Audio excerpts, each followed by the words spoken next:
and we also have various flavors as ginger juice, which is made from various flavors as well. We've got tropical ginger, mango, and original ginger juice. And we supply about 18 stores, wholesalers, including Roots Butcheries, wholesalers such as Costco from China. We also had our BIS from GEP. That's where they bought our equipment. And we won a certification of HACCP certification. And we also received the business development services from GEP, which cost about 50K, and then from that 50K, we utilized it for marketing tools. And okay, sorry. Okay, so saying we have a team of 4 people, 4 ladies.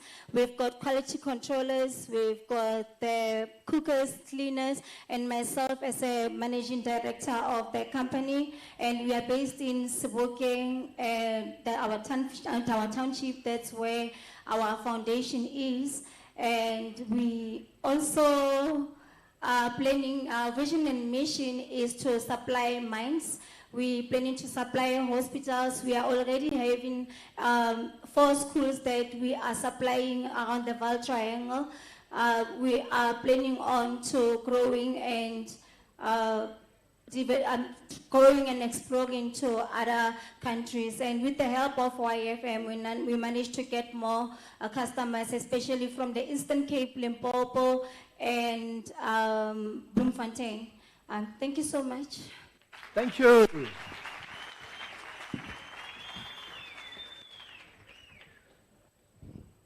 Artist from P Unit Services, thank you.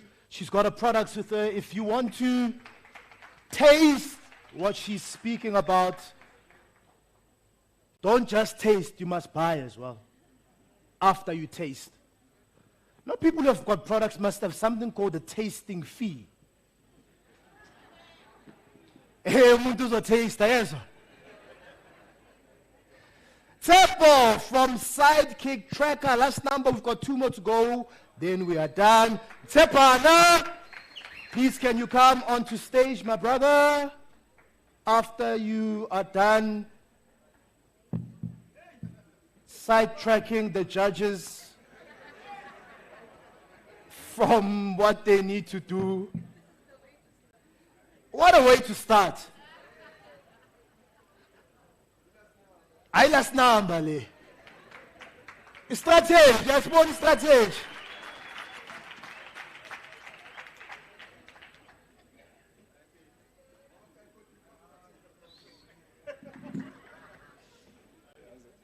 Sure.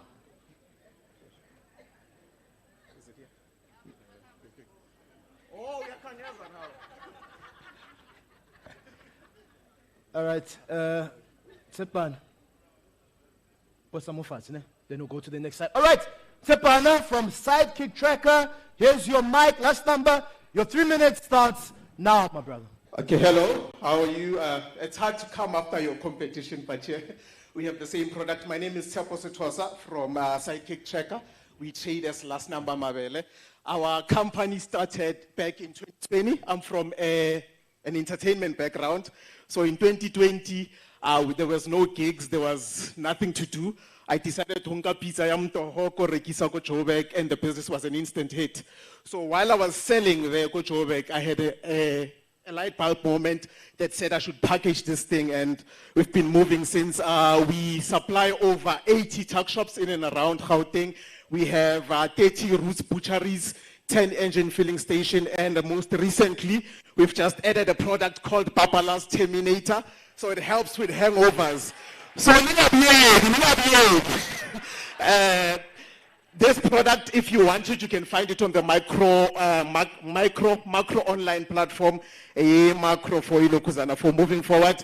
And then what we need the funds for.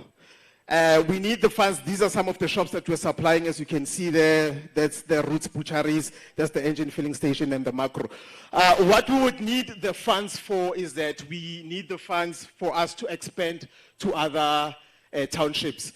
The reason that we need that is because where we are supplying in the tuck shops, we see our competition, which is Maheu number one. They're not marketing as much as we do. So we want to have fridges in each and every tuck shop that we supply so that people go straight to our fridge and not have any other options. Because marketing is not part of the business, it's actually the business. Our products are also tested by SAPS and SGS for nutritional analysis and microbiological testing.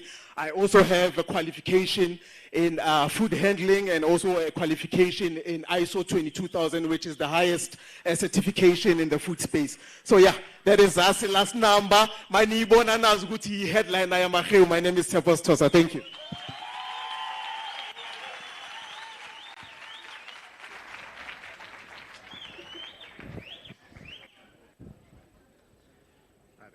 Sure.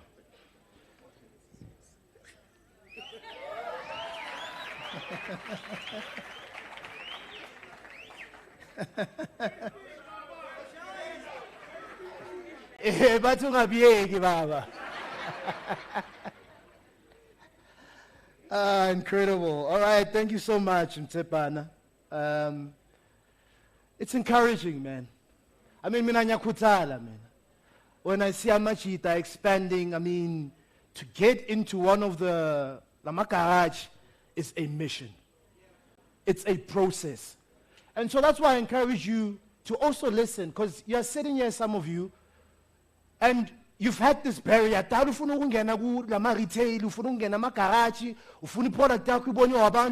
product must be seen. You want to reach more. And you're listening to entrepreneurs that are doing it. So engage with them. Connect with them. Ask them how they're doing it. That's why we've created this platform. Our last finalist, good luck to the judges. I'm so happy I'm not in your position. Pule Mutloum from Soweto Drift Academy. Pule.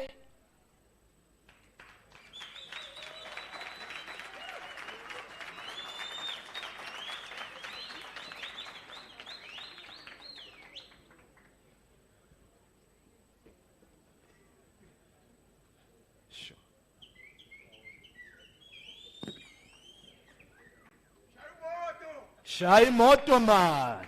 Pule, so we can get your time up. All right, Khotman Pule from Soweto Drift Academy. Your 3 minutes starts now. Presentation. Presentation.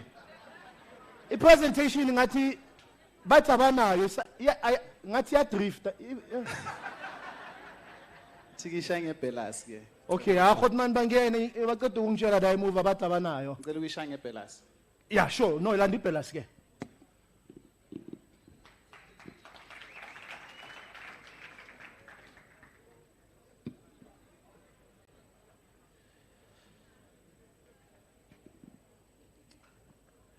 All right.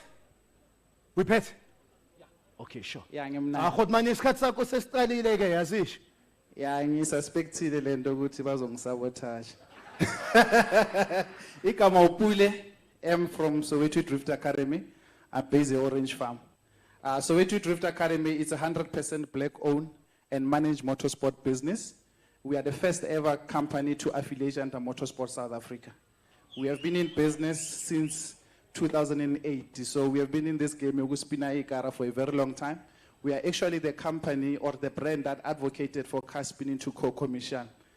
Our mission, obviously, is to advocate, promote, and participate in professionally and safely organized motorsport events. Our vision is to seek growth and transformation in the motorsport industry by implementing innovative ideas and leveling the track for all that wishes to participate in motorsport to good number participate. And then our vision and beliefs speaks to equality, justice, transformation, women empowerment, and obviously making sure that the motorsport ground is leveled. Motorsport is one of the industries that has been very much white dominant for many years. So as Soweto Drift, we are trying to change that. And part of the thing, as I'm saying, we have been in existence for 18 years, and we have acquired necessary experience and built sustainable human capacity to empower women and youth through all the activities that we do. We have 8 permanent staff members, and now and then we actually do have about 50 plus as temporary staff members. We support and empower over 30 small and medium enterprises annually whenever we do programs or spinning events. And then our successes, we have won the Soweto Tourism Awards 2023, and we've also participated in the Premier Excellence Awards in 2019, where we won the best stakeholder in sports and recreation. And then our services, we are a venue hire, production services, kusheshe, transport services, matric dance, mishado. We are the ones that transport them. Car spinning academy, we teach people how to spin professionally. And then our clients includes production companies, government entities, programs, road safety, and then obviously individuals that wants to learn how to spin professionally. We are your people to come and learn. And Kumbula is spinning somebody advanced driving apagati. What is unique about us? We are the first ever entity to train young women in car spinning to be professional drivers. And we proud ourselves that we did that through the association here to Motorsport South Africa. What are we going to do with the money? Angit mina sengbuild ile arena lapha Orange Farm. So ngishota nge-septic tank, yokuthi siconnect ama-toilet, and also nokufaka ama-light nama-CCTV cameras. Because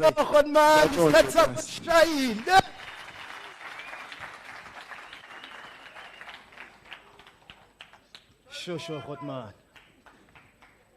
That was Pule Mutowung. I'm sure Godman, Mr. Masiza Marakbe, Godman. You're doing incredible work. I had the privilege of listening to him at Orange Farm. The entrepreneurs today, they've come up with ideas, not even ideas, man. These are existing businesses that have blown my mind away. To all our finalists today, whether you win, you know, everyone is a winner. No. Tomorrow we'll only have 3. But besides that, the fact that you've showed up and you're a part of the finalists, that on its own deserves a round of applause. So to our finalists, especially Elizanda, let's give them a round of applause. To every single one of you, big ups. There were so many, hundreds and hundreds of applications. We could only choose 20, and you made it into the 20. So big ups to you and onwards with your business. We're getting ready for a panel discussion on transportation, and then we are going for a brief lunch, and then we continue our program. So, we've been sitting for a long time. I'm going to ask everyone to please stand. And while you are standing, team, please can you get the panelists, their chairs onto stage? Can everyone please stand? This is Lule Gangani, man.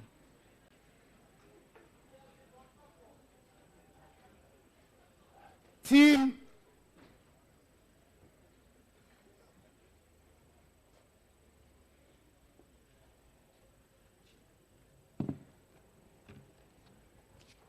while we're doing this quick, I know I see some of you are stretching, so what we're going to do very quickly, just fella, it's important, you got to keep the energy going. We've got incredible presentations that are coming up, and if you're going to miss information that you could need to take your business to the next level. So what we're going to do very quickly with a lot of energy is I'm going to show you. You're going to put your right hand up, please. Once your right hand up is done, all you're going to do, some of you have seen this before, all you do is you've got the right hand up, right? So all you're going to do with your right hand is you're going to shake it out. 1, 2, 3, 4. Kichimisikas. 1, no. 1, 2, 3, 4. 1,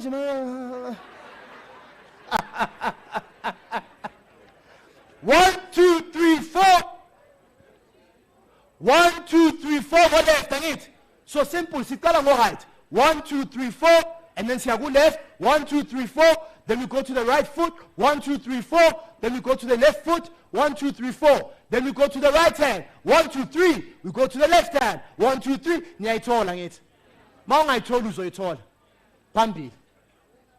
1, 2, 3, 4. 1, 2, 3, 4. 1, 2, 3, 4. 1, 2, 3, 4. 1, 2, 3. 1, 2, 3. 1, 2, 3. 1, 2, 3. 1, 2. 1, 2. 1, 2. 1, 2.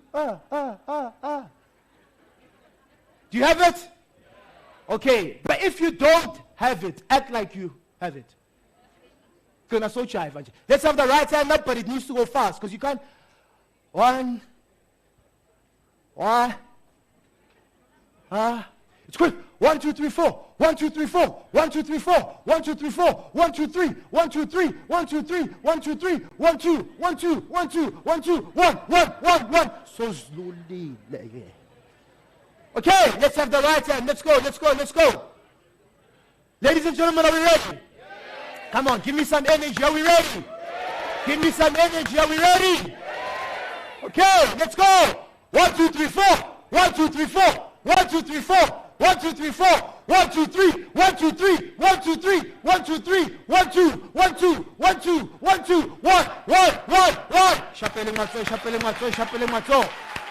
Come on, chapeleng matso. Let's keep the energy up. Let's keep clapping. Let's keep clapping. Let's keep clapping. Let's keep clapping. Let's keep clapping. Let's keep clapping. That's what I'm talking about. One of the things that you really need to do, some of you, is you need to work on your fitness levels. I mean, exercise is simple, so Petra Matolo.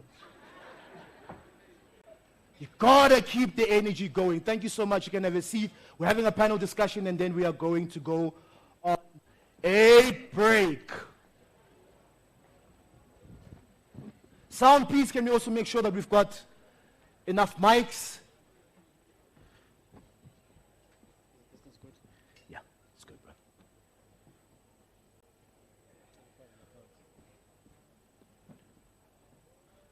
All right, while the team is setting up, can I see by a show of hands, those of you who have products, you've got a product that you are selling. Any of you, whether you pitched or not, you've got a product that you're selling. Come on. Right? You've got products that you're selling, né?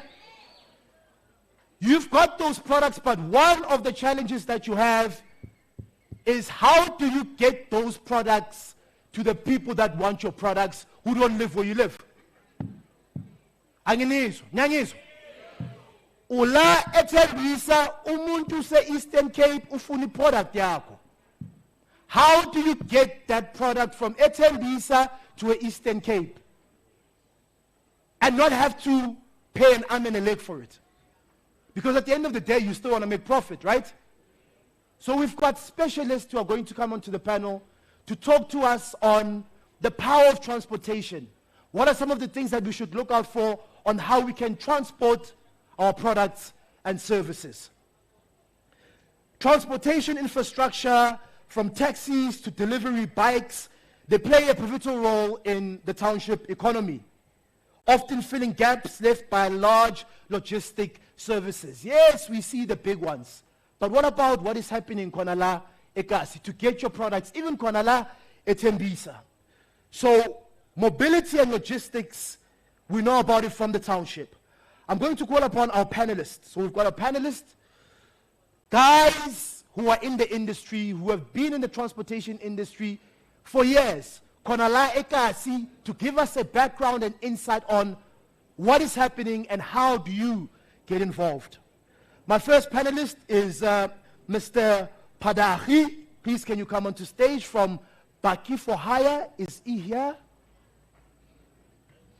He is here, my brother. I'm not. Sure, hold on. Sure. Baki for rent. Please, can you tell me? Baki for hire. Now, I was checking whether you're listening. Thank you, bro. Apologies about that. Baki for rent. Then we've got Mr. Tumi from Swiper Delivery. Mr. Tumi, I saw they're also exhibiting outside. Hodman, team, please can we get him on stage? We need him on stage. I did see that they're exhibiting outside. We've got Mr. Tongai from DP Worldwide. Mr. Tongai. Here he is. Please can you join us on stage, sir? Mr. Tongai from DP Worldwide Fulfillment. And then Mr. Tabani Dube from Take a Lot. Please can you join us on stage, my brother? What man? Please have a seat, ne?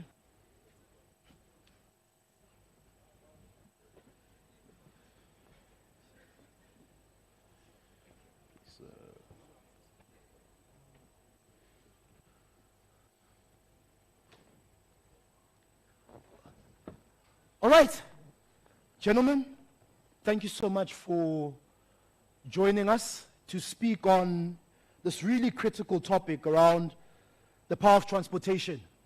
As I said, hundreds of entrepreneurs here who've got products, but is a mission, it's a process, so much is involved in it. And so that's why we've brought you here to just share your experience. I'm going to just briefly for a minute give each and every single one of you an opportunity to share with the audience for a minute why transportation and why is it so important in this time and age. I'll start with you. On my right hand side, Tabani. Good afternoon. Yes, good afternoon. My name is Tabani Dube. I am a driver programs manager at Takelot Group. And we look after 3 subsections. We look after Takelot.com, we look after Mr. D, and recently we launched something called Takelot Fulfillment Services. I believe that the power of technology is to connect people, bridging the divide, allowing products from the township to the more affluent areas. And I think that's what we bring as a group. But additionally, I think it allows more and more entrepreneurs to also enter the space and compete in the same industry that we are in. So I'm hoping to engage in a very important topic today. Thank you. Thank you, sir. Mr. Tongai? Please make sure it's on.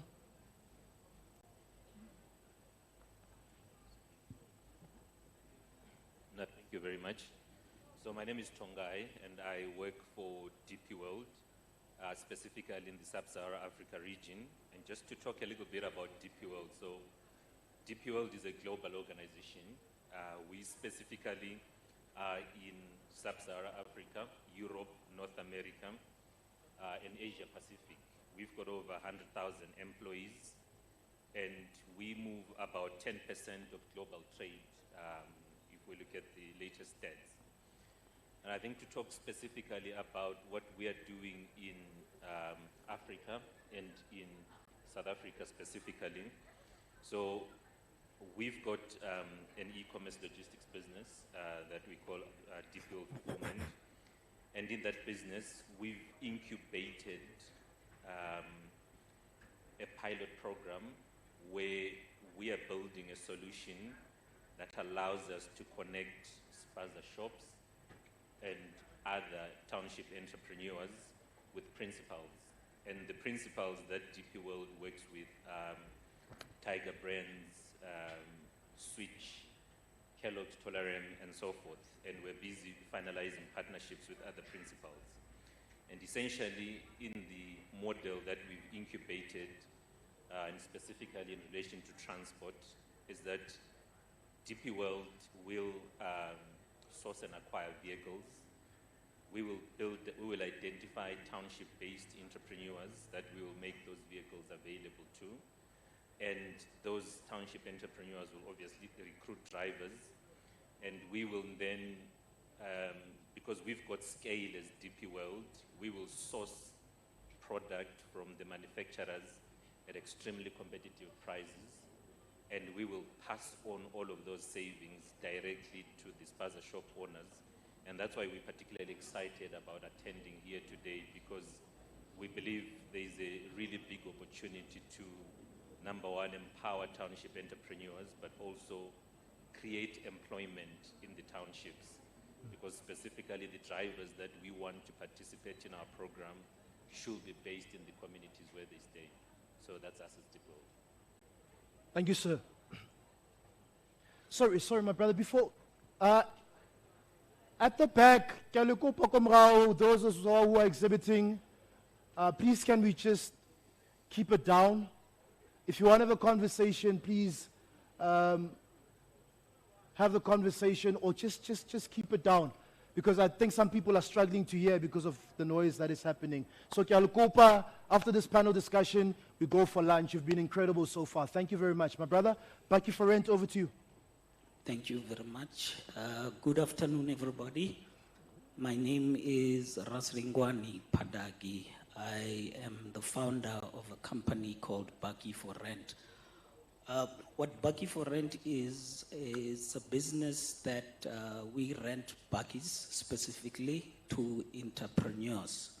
So the reason why Baki for Rent was started was that we realized with the uptake of e-commerce that there was a shortage of delivery vehicles because most of the companies were outsourcing their last mile deliveries to private or private individuals or private subcontractors.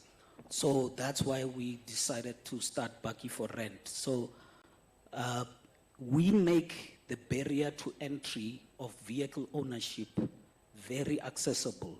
We, across the board, all our vehicles, we rent our vehicles with unlimited mileage. All our vehicles we rent are inclusive of insurance, it's inclusive of tracker. So basically, the subcontractor or the business owner, their responsibility is just to put fuel in the vehicle and have the business running. The other reason was that we also realized, especially in the township economy, is that it's very expensive to go out and buy upfront a vehicle.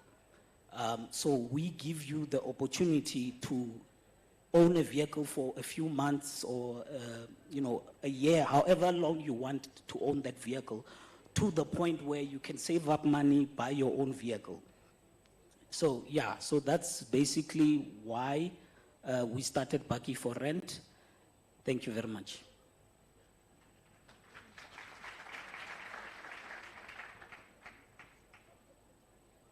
Hi, my name is Buitumelo Monacheng. I'm the director at Swiper Delivery. So we are a fintech company through last mile delivery where we're connecting businesses Tamokasi with the end consumers. We use motorbikes, there's cars, and the whole idea is to connect Kasi. I see there's a lot of exhibitors, and I know from a personal experience, there's a huge challenge here, moving product from one to the other, as well as getting customers. I mean, as Swiper, we come market, you can reach, if you are in Tembisa, you can reach the whole of Tembisa, got just a click of a button. So we are swiper.co. Sure. Gentlemen, we cannot ignore technology. But all of us now, a large majority of us have got, access. We constantly using technology. And I want to find out from you, how is technology improving last mile delivery for township businesses? Yeah, we'll start with you and then we'll come this way. Okay. It's a bit of a challenge, especially for companies like us starting from Mokas. Sure. Tech is key. I know the end goal is to have a system that's full on, simple payment solution, easy ordering platform, fast and reliable delivery service. But it's a challenge when you think of tech, the base year tech, that's needed to develop a system is huge. And without the tech, it means we're going backwards. So to answer your question, it's very important, but we're struggling when it comes to getting it right in terms of tech, because I've realized a lot of times business samokasi, we start them in reverse. Lack of research, we don't communicate. I mean, there's Baki for hire. I'd start Swiper without engaging with Baki for hire. There's Take a Lot fulfillment. Instead of me worrying about buying 100 bikes, I can just go connect. But a lot of times when we start business, Samokasi, we start because you see Swiper in a lot of fleet, then you also want to do Swiper. Instead of engaging with Swiper and seeing how you can connect with Swiper through tech, through innovation. So until we have the right collaborations, I feel tech, it's all good to have tech, but without the right collaborations, Kasi will always be looked at as just Kasi. But if we get in the tech right, collaborate right, and do research, I mean, research is key. I need to know how to in a space go compete with big corporates. So the tech must be right. So half the time we're getting it wrong, tech.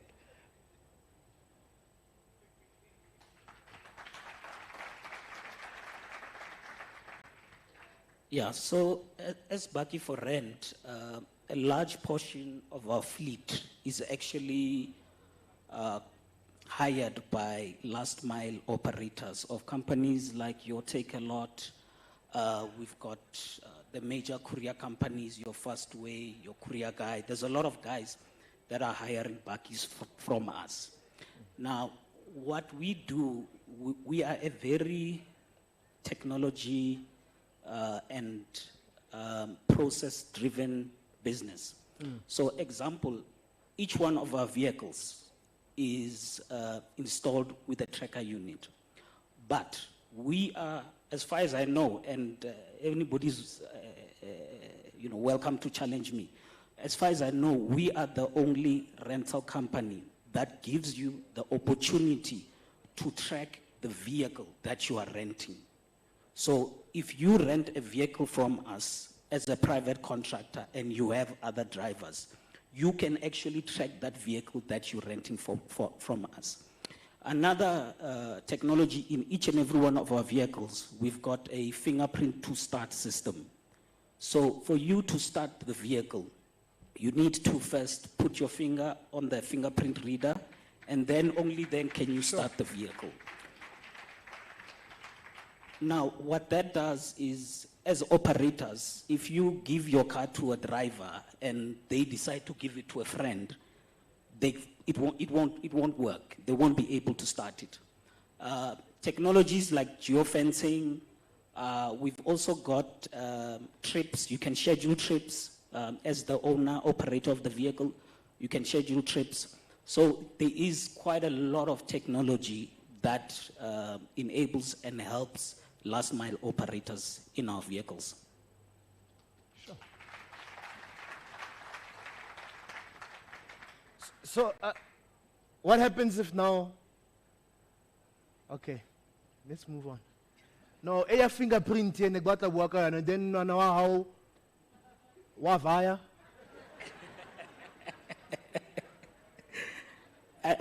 Fortunately, that has never happened. Okay, but I know. The fingerprint registration is actually done in the vehicle. Sure. So you don't have, so when you add a new driver, you don't have to come to our offices. You contact us. As long as the driver can get in the vehicle, they put their finger on the fingerprint reader and we take them through the process. It's about less than a minute and we register them. Sure. Baki for rent, doing the most. Okay, thank you. So I'm going to talk about what we are doing as DP World. DP World obviously is a global logistics business, and we've invested heavily in technology, specifically in transportation. I'm going to talk about the business that we've incubated that we want to use as a platform to empower township entrepreneurs.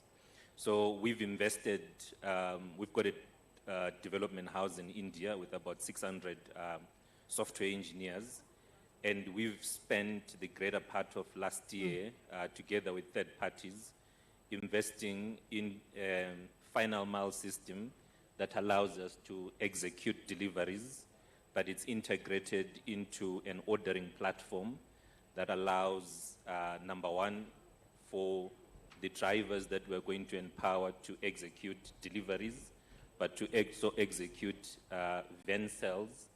And this technology will be integrated with the number of warehouses that we've got in South Africa. So in South Africa, we've got about 38 warehouses in all the provinces. And essentially, all of those warehouses will serve as depots where stock will come out of those warehouses, will be pushed into our delivery partners, who in this case will be township entrepreneurs, together with their drivers. And in their hands, they will have this technology that allows them to do deliveries. So when I talk about do deliveries, is they will have a list of all the drop-off points that they need to do, and they will be routed in the most optimal way to where they need to do the drop-offs. That's number one. And then number two, when they arrive at the place where they are doing a drop-off, they have an opportunity to also upsell the additional products that they will have in the vehicle, and that allows them to conduct field sales. So we've spent a lot of time investing heavily in technology, and that's to Sure, build. sure.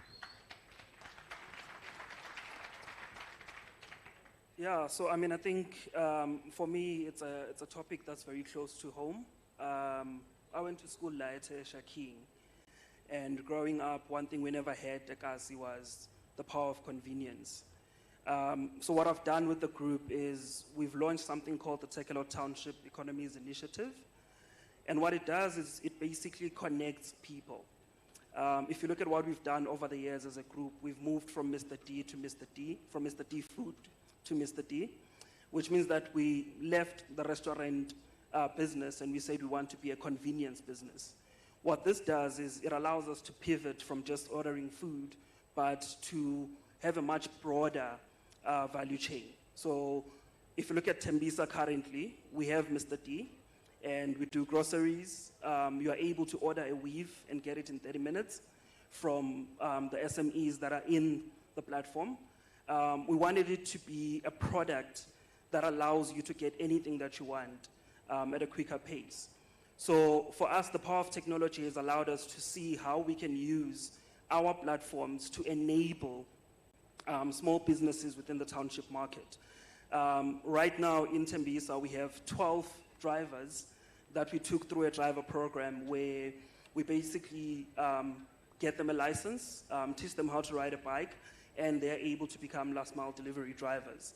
And the 12 that I'm referring to are actually using e-bikes. So we're not only looking at the element of just driving, we're looking at the expenses that come with it. So we are the first to have electric vehicles, and we've got a charging station at the Sasol here next to Pumlani Mall. And for us, that is what the power of technology has done. And there is more to the Township initiative than what I can spare right now. Sure. So I'm sitting here at the Summit and Expo. I've got a product that I want to We are the deliver, first to have not just in the electric township, vehicles, but and to we've got maybe a charging station another township at the or Sasol out. here next to Pumlani Because Mall. now we're speaking about And transportation. for us, that is what the power of technology Can has you guide done. us through the And there's process more, to that the you go Township through that initiative, I would have to than what go I can through spare right now. to be part of what you're doing, to be part of the process? And what are So- some of the things that I should look so out for? Is there compliance? sitting here because we want to help the entrepreneurs at that are the here that Summit are and saying, Expo. Spuda, I've got a product that I want to... Paki for rent in corner, ngiyawuzwa take a lot in corner. I-process ihamba kanjani? Where do I apply? What are the fees? What is compliance, so that when they leave here, they practically know what to do to collaborate with you? Take us through your process that you go through and share with them what they can do. We'll start with you. Take a lot. All good. So what we have is currently on Google, and anyone can go to this. We've got something called the Marketplace Initiative. And what we do there is that we allow township-based manufacturers and business owners to sell their products on Takealot. What it does come with is that we waive your subscription fees for 12 months. We give you 2,000 rands worth of marketing credit on the Takealot app. And you also form part of the Proudly Mzansi page on the Takealot website. What this means is that if you go to Takealot, you'll notice that we have over 18 million products. Now, if someone goes to the Best of Mzansi, they are able to see your product firsthand, regardless of where they are in the country. So now that allows us to connect you with that person or with that client. Additionally, what we have is we also have something called a personal shopper program. these are the people that will go and spearhead your product in the township environment. And the reason why we do that is because we understand that it's quite difficult for your product to get from where you are to the end user. So what a personal shopper does within our ecosystem is that they are the guys that go door to door and say, hey, did you know Hori, Hunalidi weave Tsako Tembisa that are going for 4,500 rand at a cheaper rate? And they are able to purchase on your behalf. So for us, it's about creating an ecosystem that allows you guys to grow your businesses, but also connect you to the end user. And I'm hoping that you can obviously get more of these details on our website under the Ekurhuleni Township Economies Initiative. Thank you. Sure. Thank you, brother. Sure, thank you. That's a very good question. So as DP World, we've built an exciting piece of technology that we call Optimize. And what this piece of technology, and in specifically with, say, you're an entrepreneur, you're based whether in the townships or not in the townships, you've got a product that you'd like to be delivered anywhere in South Africa. We've built this platform called Optimize that is available to anyone to use. And essentially, inside Optimize, we've onboarded about 7 courier companies currently in South Africa. The courier companies are some of the recognizable names such as DPD, RAM, TCG, Fastway, and so forth. And also, there is a component where we have the ability to onboard even owner drivers. But let me talk about how this works. So if you're a seller, and say you're selling from your home, or from in Tembisa, in Soweto, or at an incubator, we will give you access into Optimize. And then on Optimize, you can create a shipment from where you are to where you need your product to be delivered.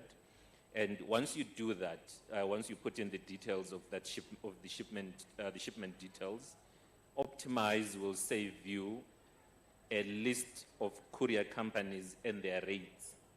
And that's very powerful in that in front of you, you'll now have the cost of what each couriers are charging, and you have the ability to pick the cheapest rate available in the country at any one time. Sure.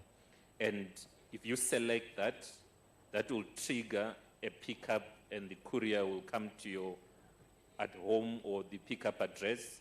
They'll pick up whatever parcel you've got, and then they'll do the delivery. But the really cool thing as well with our technology that we've got is that you can track all of those shipments on one platform, and you also get statuses that can be pushed to whoever is supposed to deliver that parcel, so they'll get notifications in terms of where their parcel is. But the really powerful thing here comes from that you'll have the ability to save money, you'll have the ability to work with big couriers that traditionally, as a small entrepreneur, you might not be able to access.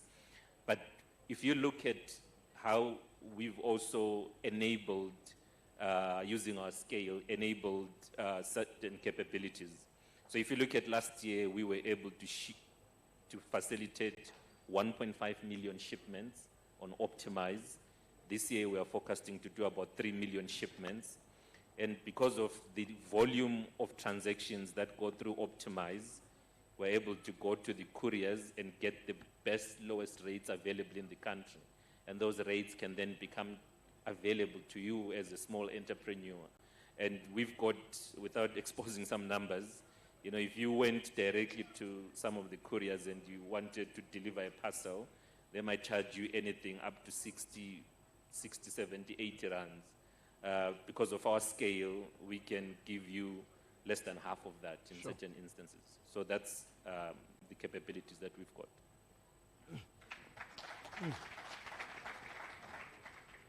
Buggy for rent. Yes, sir. Mr. Fingerprint. Yeah, so with us, there's multiple ways you can get in contact with us. You can go to our website, which is www.buggyforrent.co.za. On our website, you can send us a direct WhatsApp through the website, or you can send us an email. We also have quite a big social media presence, everything from Facebook, TikTok, Instagram. And the requirements for us when a client wants to rent a bakkie, so we need ID or passport. We need a valid South African driver's license. We need you to have proof of address. Even an affidavit from the police station is fine. Then we need some sort of proof that you are going to be using the bakkie for business. So business registration, Facebook page, contract with the courier company, bank statements, anything. We don't restrict you. We just need to know that the bakkie will be used for business. Because as we said, we only rent bakkies to businesses. Now, we also give you the opportunity to pay us weekly or monthly, and you choose the payment date. Now, the reason why that is you find Woomdrop. Woomdrop would pay their drivers, let's say, on Wednesday. You can pay us on Wednesday. Some companies would pay their drivers or their contractors every 10 days. Then you can pay us every 10 days. When you come to rent the bakkie from us, there's obviously a deposit, a security deposit. You get the bakkie with a full tank of petrol to enable you to able to start. And you get your deposit back in full when you return the bakkie with a full tank of petrol, as long as there's no damage to the vehicle. And the other advantage with us is we don't require you to have a credit card to come rent a bakkie from us, unlike most of the rental companies. Sure. So you can EFT the money to us when you come to collect the bakkie. You can EFT the funds, you get your fingerprint registered, and you're out in about 15 minutes. Sure. You don't need a credit card to rent from Bakkie for Rent, but at least have like a card, you know. As long as you've got a bank, you know. But the questions are because we need to contextualize a lot of the questions. Yeah. How look okasi? Yeah. You know, you're not, but maybe bank account out, maybe maruitwere cash. Then what do you do? Unfortunately, we don't take cash payments for security reasons. Sure. So as long as you've got a bank account and you can EFT the money, that's fine. Sure. Cool. Yeah, I must come with cash and stop swiping. Okay, Rena, our biggest part of the business is to formalize the business Samokas. Sure. We are a township business. So the space we're in, go connect last mile. Even if you want to ship something using the DP World and all, we'll take from your house to maybe Rinaldi partners like your Pexi, and we'll take it to PEP, and then PEP will do the rest. Okay, sure. Yeah, but we offer a free-to-use service. The reason why, from when we started, we were deliberate to say, we want to change how you view cars. We want to create an equal playing field, especially for the restaurant guys. Nahana mamkize ariksana mahlo, how it's gonna look on the website, Yeah. should be on the same level as How it gets. as KFC Sure. is branding their product. And then, but to give that education to Mam Kize, it's going to be a bit of a challenge. That's why we have to then offer a free-to-use service for Mam Kize, so that Mam Kize le na be ko website. We've Yeah. changed how the food delivery space is in the township. We're the pioneers. I mean, we're the first to do it. And then how we did it, everything was formal. From setting up the call center was formal. But Mam Kize, we did professional photo shoots for them. So it enhanced. The menu culture, quarter number Sure, 5. sure. Everyone now competes. They want professionals to be doing their menus. And I mean, not coming from Swiper, I'm proud guy to say we've changed how you view cars. Now there's that trust. I can get food delivered. So the focus now is to make sure we onboard as many as as we can. We're not just focusing on locals. Our space allows for us to have your national franchise as well as Bomamkize. And we don't need much. Rena, because we also don't take cash, we need you to have a speed point. That helps in terms of settling your account immediately. So there's no owing each other. An order comes through, we place the order with you. On collection, we pay. So it's done. So what we need is for you to have a speed point. You send us a menu. You send us the pictures of your food. Everything goes through WhatsApp. So Renale, a website, swiper.co.za, where we list. If you can go to swiper.co.za, because we've made sure that as soon as you enter the website, the first thing you see is food, mouth-watering food. And you can't even tell the difference between the local guys and the national franchises, because we've put it in such a way that it's an equal playing field. So you just send WhatsApp. There's this one clip where I saw on Facebook. I know people have challenged. Like if you want to order pizza, so you're not sure. Hi, I'm pizza, or hi, I want to. So we've made it easy. You just send hi. Just send hi to our WhatsApp number, 0795721385, and then everything is easy, because there's a live call center that handles everything. Sure.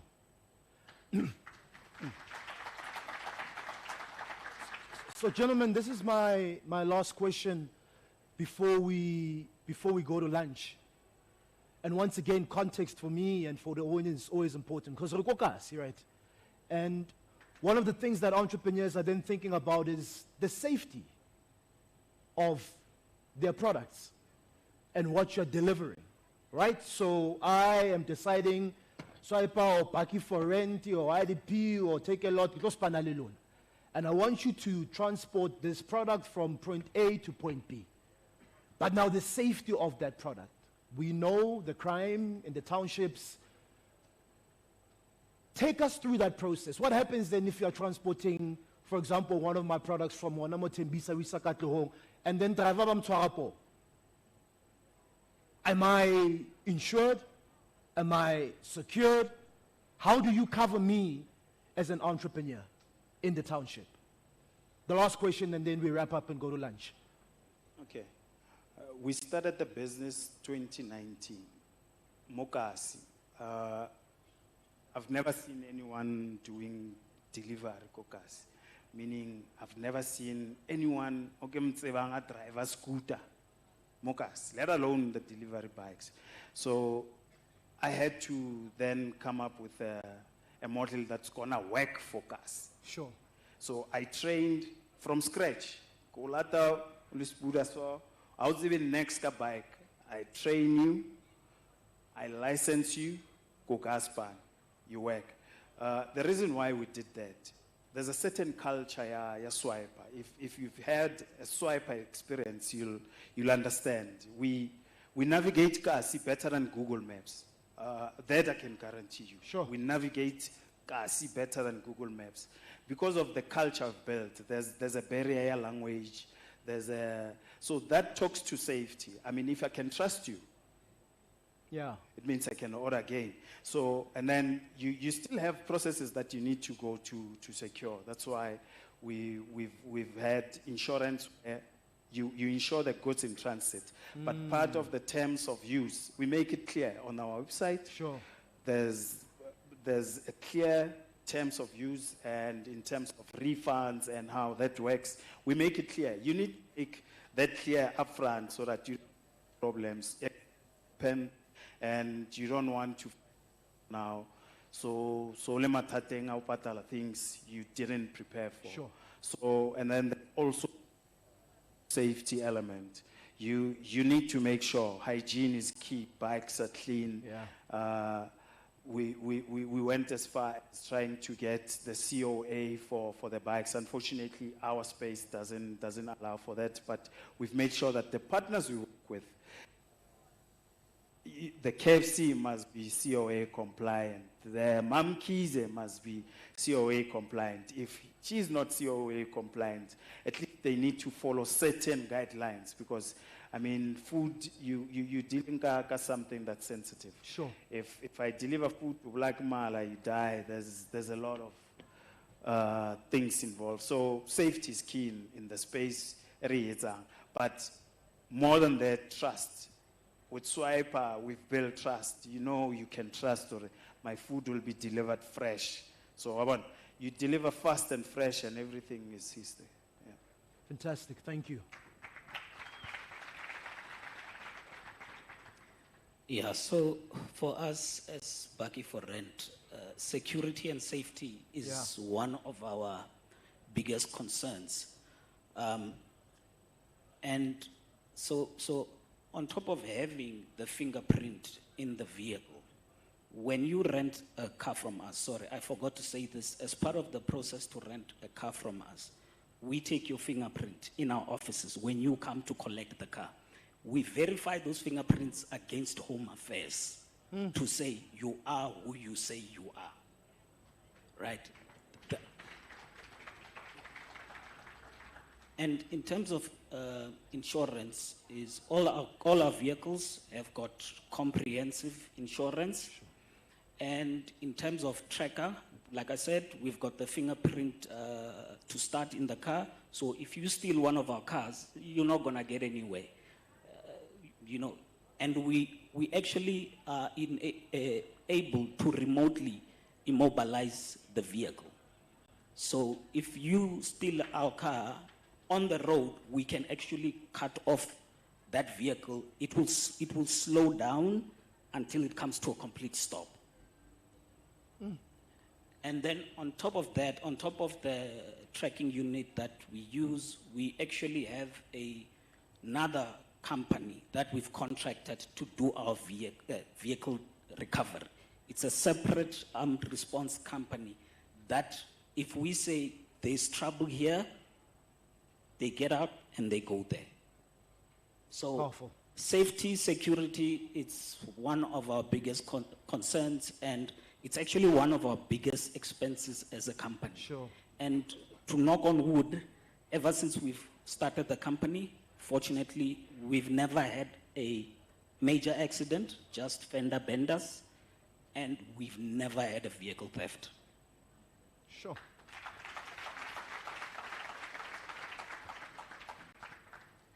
Yeah, at DP World, we take security very seriously. In fact, it's one of our biggest concerns because it not only involves securing people, but it's also connected to our brand.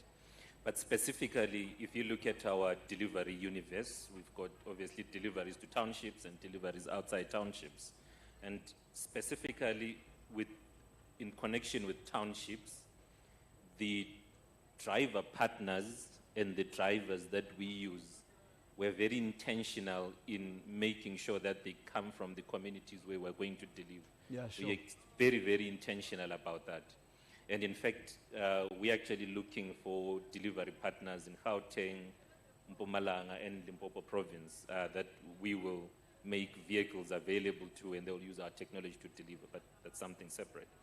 But because we believe that if we partner with the communities where we are operating, to an extent, it does improve the security landscape. But also, we've got other things that we do in relation to securing the goods in transit. I mean, we've got GIT insurance, which covers all the goods in transit. And whichever delivery partner that we use, we make sure that those drivers are properly vetted. We've got a very rigorous vetting process, which includes polygraph tests in certain areas to make sure that the people that we are partnering with are not part of syndicates and they don't have criminal records. Sure. Thank you. Thank you. Cool. I think my colleagues have answered all my all my answers from Takealot, but I think a similar approach is also taken. The vetting process is very key. Additionally, we do have dash cams in all our vehicles, polygraphy tests, but when you now think of safety, right, we didn't think of it from just the delivery perspective. We thought of it from a inclusive community perspective. And that's why you'll notice that within our Takealot Township initiative, what we've done is we have 160 Takealot pickup points.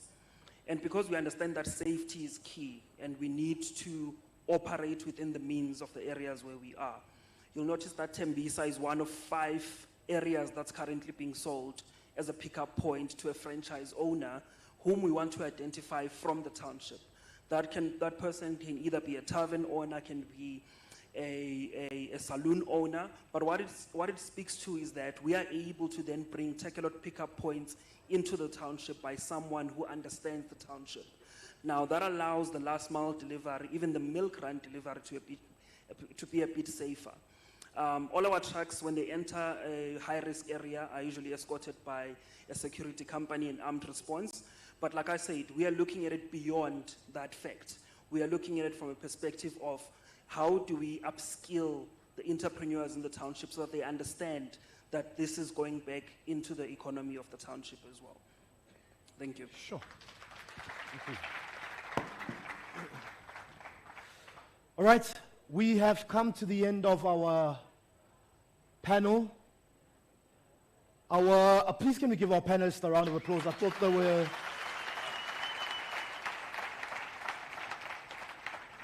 So we bring such panelists and such experts in the industry of transportation to say, how Lukokasi Ulumomo Tembisa, in any township, whether it's Bloemfontein or Omafikeng or you're in the Northwest, wherever you are, they are here. So connect with them, connect with Tabani from Takealot, Tongai from DP World, Boydumelo from Swiper Delivery, and Mr. Padachi from Baki for Rent. Bam! Let's connect with them, let's collaborate, let them help you move your goods around. They spoke about security, they spoke about insurance, they spoke about trust, and it's what they are living. So, gentlemen, we really, really appreciate it. All the best to you, and your transportation may take you to the next level. One more time, a round of applause for our panelists. Please can you stand, gentlemen?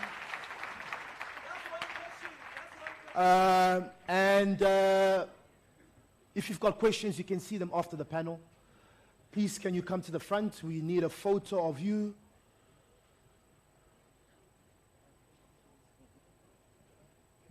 I'm sure you've got many questions for them, so stand together. I know you are in competition in some way. Fantastic. All right, one more time, round of applause for our panelists. Thank you so much. We are heading to lunch. So it is 1:10. We will be back at 1:45. I encourage you, we've got our food vendors outside. I know that maybe around somewhere. Let's support the food vendors that have come here today. Try something new. Have something to eat. Go and see the exhibitors. Go and see their products. Tag them. Show them some love. 1:45. We are back. Please be back. Kulali tendency ngoksa understanding. After lunch, how? We happy. Would say we are booya. So Nyankela, you've been incredible. 1:45. We are back. Our next speaker is ready. Enjoy your lunch. Network. We'll be back. Thank you.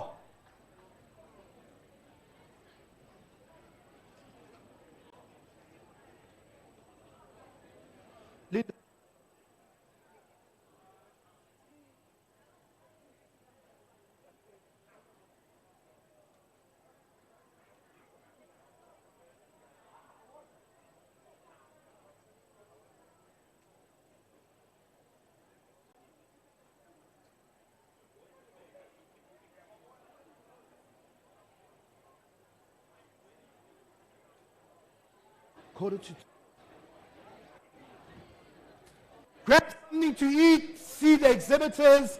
Come on, we've got incredible food vendors. I'm a burger corner, I'm a chips corner, I'm a ribs corner. Hey, young in the corner, young in the corner, young in the corner. Let's go and grab something from our food vendors outside. Let's see our exhibitors. Do not forget to enter the competition from Nedbank. I will see you back at 1:45.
Yeah, yeah, Benji.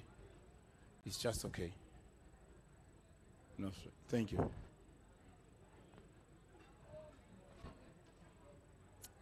Be fine.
Yeah. Yeah. Benji. Yeah. Uh, that's the one. Yeah.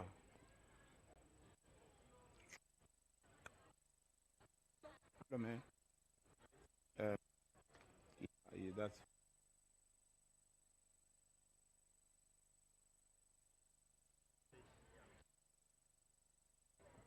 those. They didn't dance, no?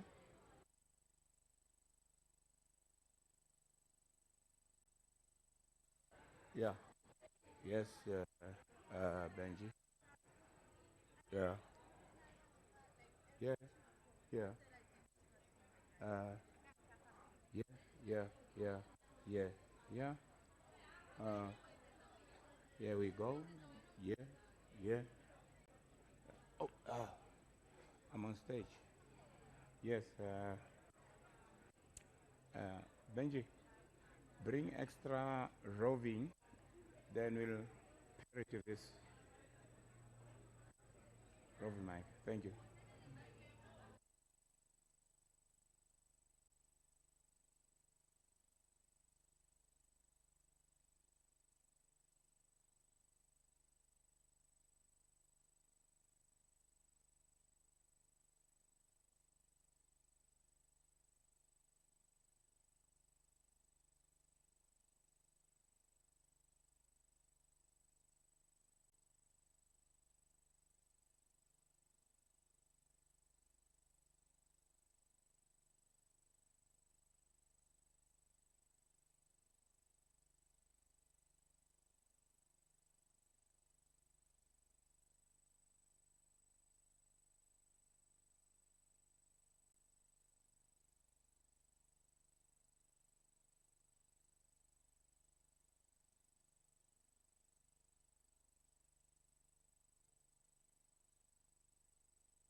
Yeah. Yeah.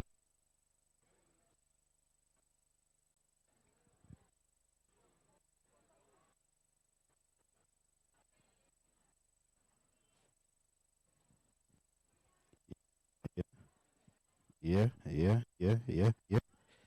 1, 2. Yeah. Yeah. Yeah. Yeah. Yeah. Yeah. Yeah. Yeah. Yeah. Yeah.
1, 2.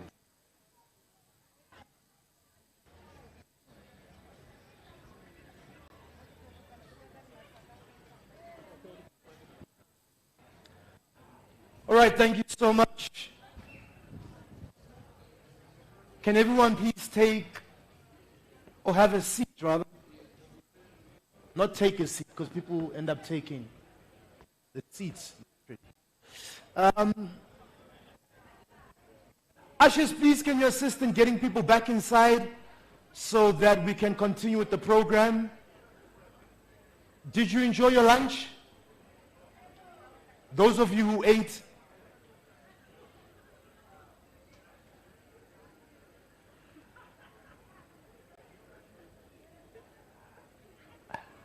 please look after your belongings. Omunye ushika azimawubhoko uzoyenza ezinye izinto azi. Alishiya nje awunandaba uyafana. Pahu, Mr. Pahu. Ushikhat lakho la. And then I've also been given, please check that you've got your phones with you, because I've been given phones.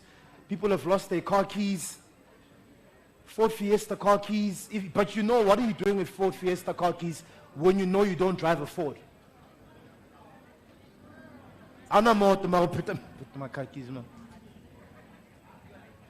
Everybody, please, can you come back inside, ushers? Our speakers ready. We've had lunch. We're ready for second half of the program. We're good to go.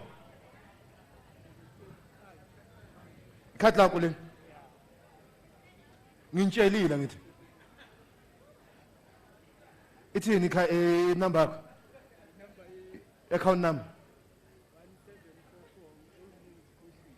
Let's use Scotland. So it's his card, it belongs to him. Sure. Joe, like the attitude yakho, Joe, like our stressy. We are sad, yes, a good time, man. Short time, man. If you have lost the phone, please come and see me.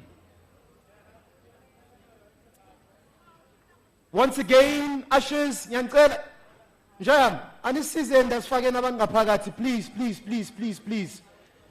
Everybody, please come back inside.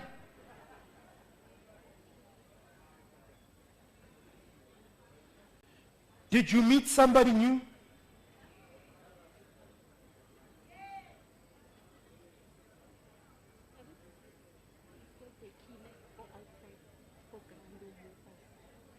All right, so we found the key, which is good news.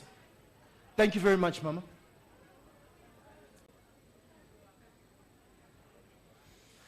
Thank you, thank you, thank you. Slowly but surely, coming back inside.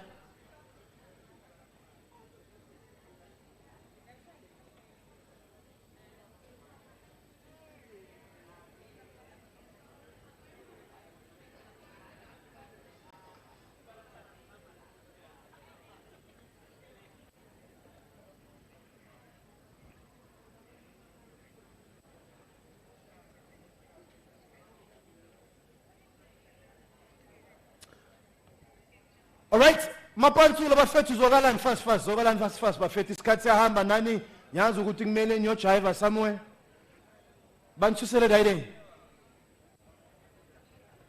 nina mapantsula nama instruction yes bayademand yes.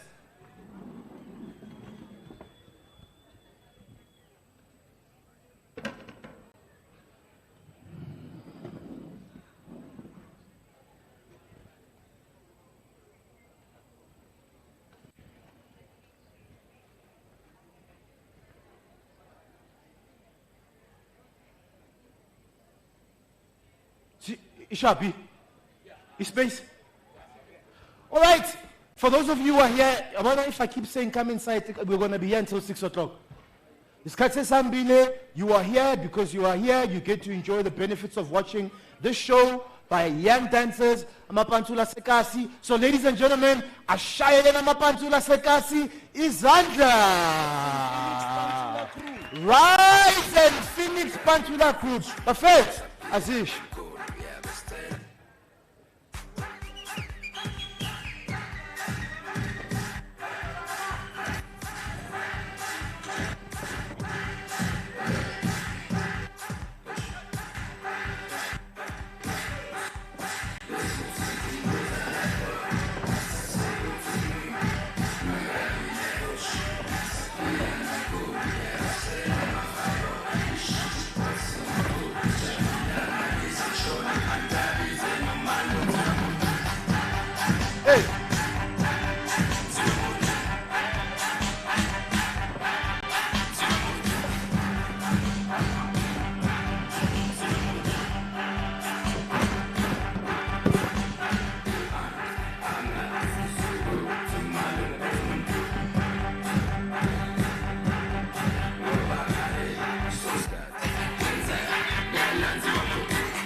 Your state manager, you can't see that.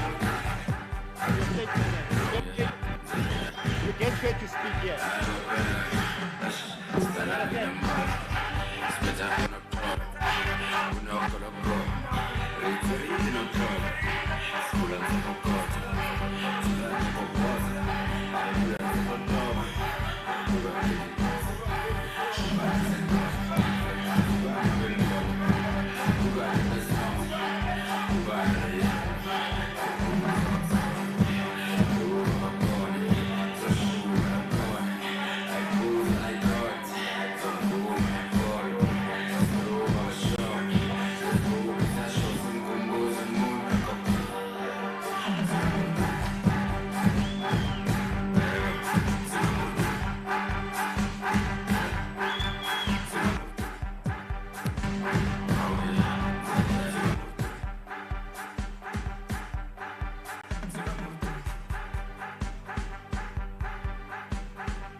Asibashayele izandla. Thank you bafethu, thank you mapantsula. I hope mapantsula ne-insurance. Because the way I shayela ngakhona ungathi utuvela uphule la. Siyabonga bafethu, thank you for the entertainment. I think tomorrow again they'll be here. Let me introduce our next speaker, Thola Pambili. Casinomics Unleashed. Gigi Okok, born in Msinga, then one of the most poverty-stricken and violent parts of KZN. This gentleman considers himself, he is an economic activist, expecting the silent and opening eyes to the invincible economics of our cities, Kasis, and rural homelands. Last but not least, he advocates for government and formal business sector recognition, support and empowerment of entrepreneurs in the township. Ukhona, ufikile, wasemsinga, he's with us in the building. I don't know if he's going to talk ngesizulu. So bona phambili. Gigi, thank you so much for joining us. The stage is yours. Ngicela simshayeleni izandla. Come on, Tembisa. Let's show some love. Let's show some energy. Gigi Oka from Economics. Gigi, I'm not happy. I'm sorry. Please, can you? Just, yeah, by the entrance there. Act like we never introduced you. Maring inchelile. Slili lunch simnandi si, but the energy lenimnika yona is not the one. Asparamiseni energy. Tembisa, let's go. Let's put our hands together for the one and only GCO of Economics. Over to you, sir. Sanmonan. Is it on? No, the mic. The mic's on here, bo. Perfect. Nginovalo lana ngoba ubulelani angazi abanye abelungu bathathe wabalahla phi washiya mina ngedwa. So nangihleli lana nje nangibona noyedwa. Umadleba akhanyilanga njengami. So I'm going to talk about gassinomics, and I call it gassinomics because the problem with the idea of township economies or even informal economies is that the word just implies small scale, unstructured, unsophisticated, and it doesn't really talk to the power of the informal economy. And so I want to talk today about the power of the informal economy, what I call gassinomics. And although I called it gassinomics, the informal economy or gassinomics is everywhere. Rural areas, inner cities, suburbs, it's all around us. So just as a warning, though, I just want to say that I spend a lot of my time in the townships and rural areas, and I have a lot of fun. So abantu bathanda ukuhleba. So the one day when I first came to Johannesburg, I moved from Msinga, and Msinga they call Johannesburg Wandonga Ziyaduma, and because it's a loud, scary place if you come from Msinga. So when I first arrived, my first job was a bricklayer, and then eventually I started a marketing business in the townships. But I first realized how lucky I was growing up like I did was I went to a Pick and Pay, and I was writing out a check to pay for my groceries. Now, most people here probably don't know what a check is. But I was writing out a check, and the lady behind the counter said to the lady who was packing my bags, she said, "Awubukela umlungu unenwele njengemfene." Look at this white man, he's got hair like a baboon. Talking about my arms, not my head, as you can see. So I said nothing. I wrote out the check, and as I wrote out the check, I tore it out, I gave it to her. And as I gave it to her, I said, "What want if any bali check?" Have you ever seen a baboon writing out a check? With which she said, "Sorry, boss." So I said, "Oh, saying sugumfene, saying ubas manje." So I said, "You know, I've gone from baboon to boss." With which this lady fled and stood behind this pillar, going, sorry, boss. And of course, I thought it was very funny. I told her to come back. But I realized at that time that the biggest value I had growing up in a Zulu village was understanding, not about speaking Zulu, but understanding deeper things, understanding things about people's lifestyle, about culture, about what sense of humor or sarcasm, or what are people's hopes and fears and dreams. And most importantly, understanding people's lifestyle is able to influence and create very successful businesses. So I'm going to talk to some of these opportunities today.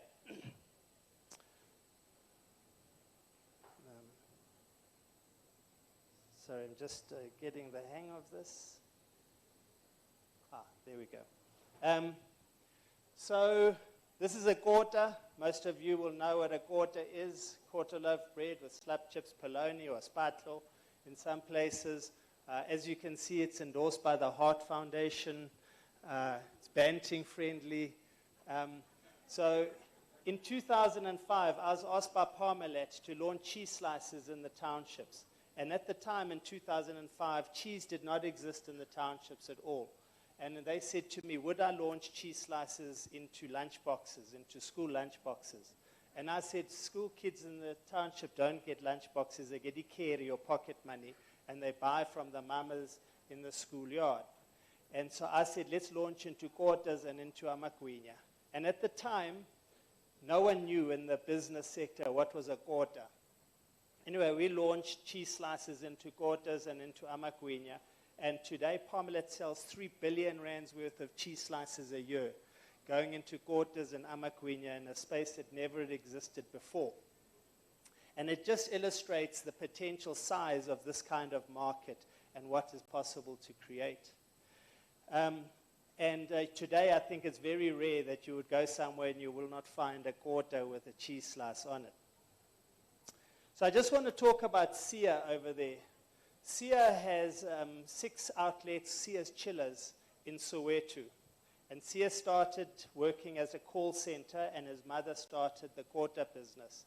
And eventually, once they had 6 of these outlets, Sia left his call center business. He'd used the money from the call center business to finance this business. He left his job and he started here. And there were a few lessons that he told me about that I think are important. The first thing that Sia said to me, he said, Gigi, a quarter is not a quarter. We have to have modern, better, different type of quarters. And I think one of the biggest problems that we often do is that we say, we're just going to do something, we're going to open a quarter business, and then the quarter business is just another quarter business. There's something new or something different or more modern about it. The second one that he said was important was about creating consistency. Every one of those quarter outlets, those 6 quarter outlets, had to be the same experience. Because now you open this quarter outlet and then you open another one down the road, but someone buys the quarter from here and then the quarter in the other place completely different. So the power of a brand and a franchise is how do you create this consistency across what that offering is. So I think just as a starting point, we need to start thinking differently about the businesses in this space and how we look at them differently. So I work on a program with Supreme Flour where we work with township bakeries and fast food outlets and so on. And the township is full of outlets like these. We're from Ekurhuleni to Tembisa to Soweto and so on. So as an example, that guy on the top left is in, Ntate Sam is in Soweto. And he bakes 1,200 loaves of bread a day. And he used to be the head librarian at UNISA. And he left that business to come and move into this and start his bakery. And he's got 2 bakeries. And so I think often the mistake that we make is that people see the opportunities in this space as opportunities that are there if you do not have a job in a formal business. And so this is just like a way of doing it, making a plan or surviving. And I think that's one of the biggest mistakes we also make. So Ntate Sam, he left his job because he thought there was more opportunities there. So did Sia leave a job to go into the space. If we do not see those businesses as our primary business and what we want to do, and we just see it as like some sort of hustle that we're doing until we get another job, we're probably not going to be successful. But more importantly, these bakeries here, the one on the top right there, Abram, he has a bakery in Ekurhuleni, and he delivers all of that bread to the local quarter outlets and spaza shops. Now, one of the biggest mistakes we make is that people say the opportunity is for those guys to go and sell to Woolworths or Pick n Pay or Spar. Guys, Pick n Pay and ShopRite and Spar and all of those guys are moving into the township because they're looking for the market in the township. And the people in the township are saying, how can we sell outside of the township? Where is the market? The market is not selling out of that. If Ntate Sam sold to Woolworths or Pick n Pay or Spar, he would have returns, they pay him on 60 days, he'd have all sorts of problems. The first thing we have to look at is where are the opportunities around us? It is no mistake those corporate businesses are trying to get into the township because that's where they see the opportunity lies. And so I often say we need to look in the mirror, not out the window. Look in the mirror. What are the opportunities that surround us within these kind of spaces? How can we supply the water outlets that used to buy the unsliced bread from the Spa bakery or whatever it might be? This is where the opportunities lie. The other important thing to understand is lifestyle is changing very, very fast, and it represents huge opportunities. You guys do not understand how much you know about the people around you and what is happening. So if you ask people, most people will say that especially people outside of the township, if I say to them, what percentage of people live in umkuku or an informal dwelling like that? People will tell me 80%, 90%, 60% of people live in informal dwellings. And as many of you will know, is that actually the vast majority of people live in formal dwellings, like this. So I took that picture on the top left in 1988 when I was doing in the townships. I took that in Diepkloof and Soweto. And at the time, some of you went around in 1988, at the time, every single house in every single township was either a four-room like that, or it was a shack. Today, there's the same street at the bottom right there. The little white gate is the same four-room, but all the other houses there, look how they have changed. And as we know, in our environment, every single township you go to, even if you go to an informal settlement or an RDP area, people are spending on upgrading their houses from a four-room to a big house or a double-story and so on. It's never stopping. People are formalizing and spending that. And today, the figures from a survey called South African General Household Survey is 13% of households today live in informal dwellings. And that number is going down because the minute people are in an RDP or an informal place, they start investing in improving that place. Now, why is this important? First of all, it's important because we should be celebrating this. This is happening with no form of formal financing.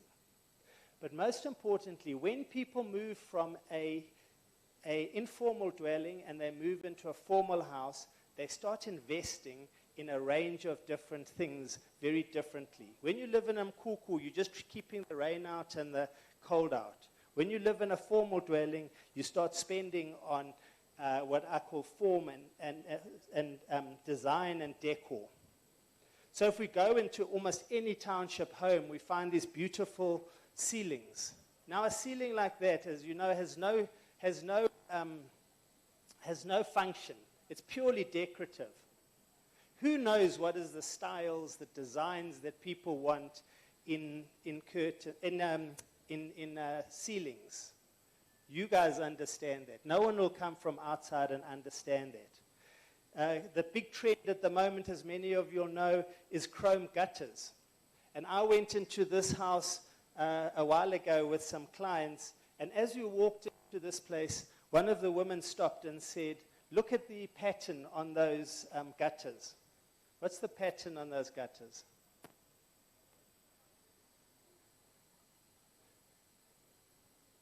Oops, sorry.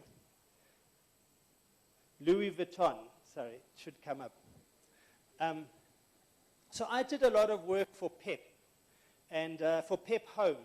And PEP Home was trying to understand what are the design items and decor items that people wanted into their homes.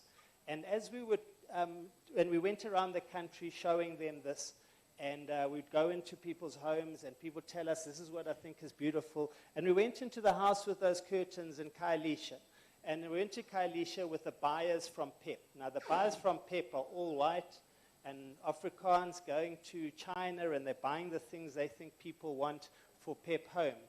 And we went into that house, and the buyer said to the owner of the house, "I love your curtains."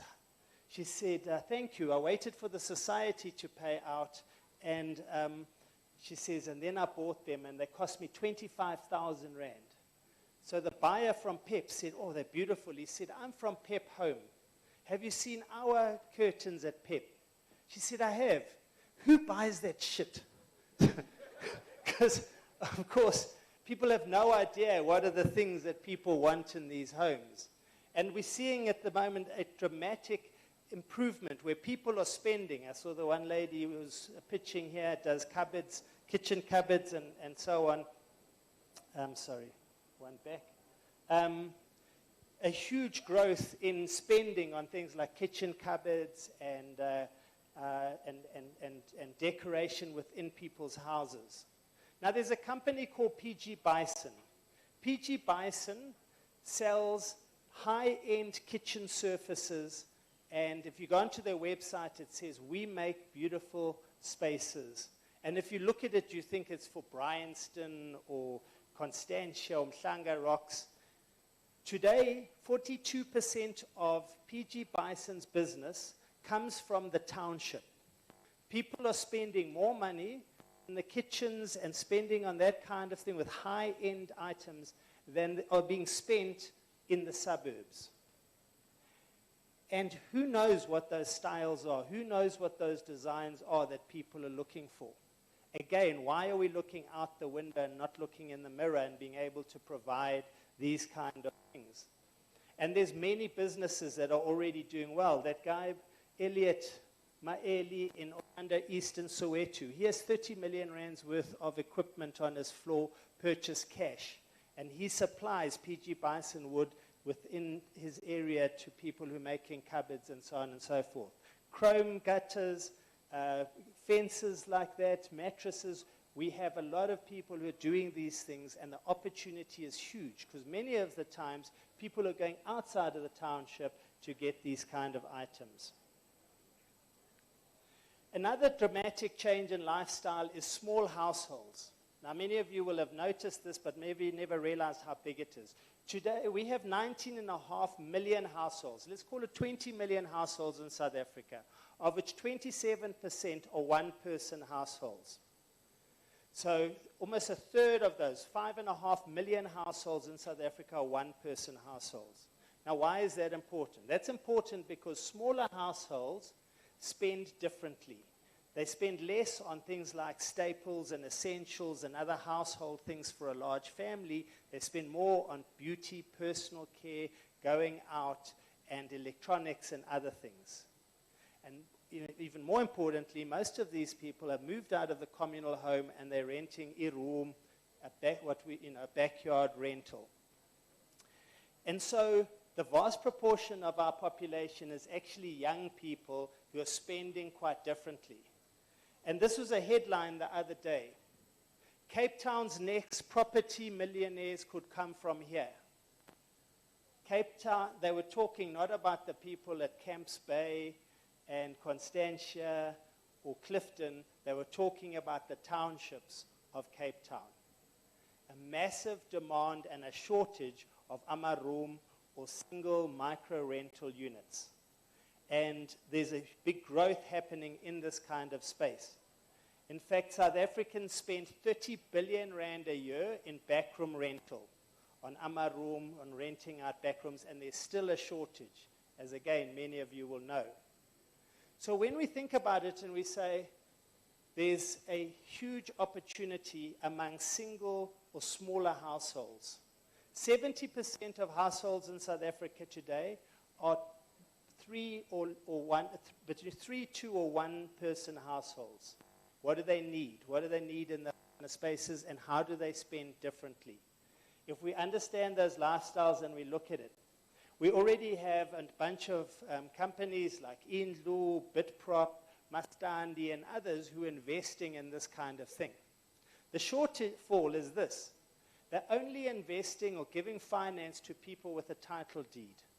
The vast proportion of township properties do not have a title deed.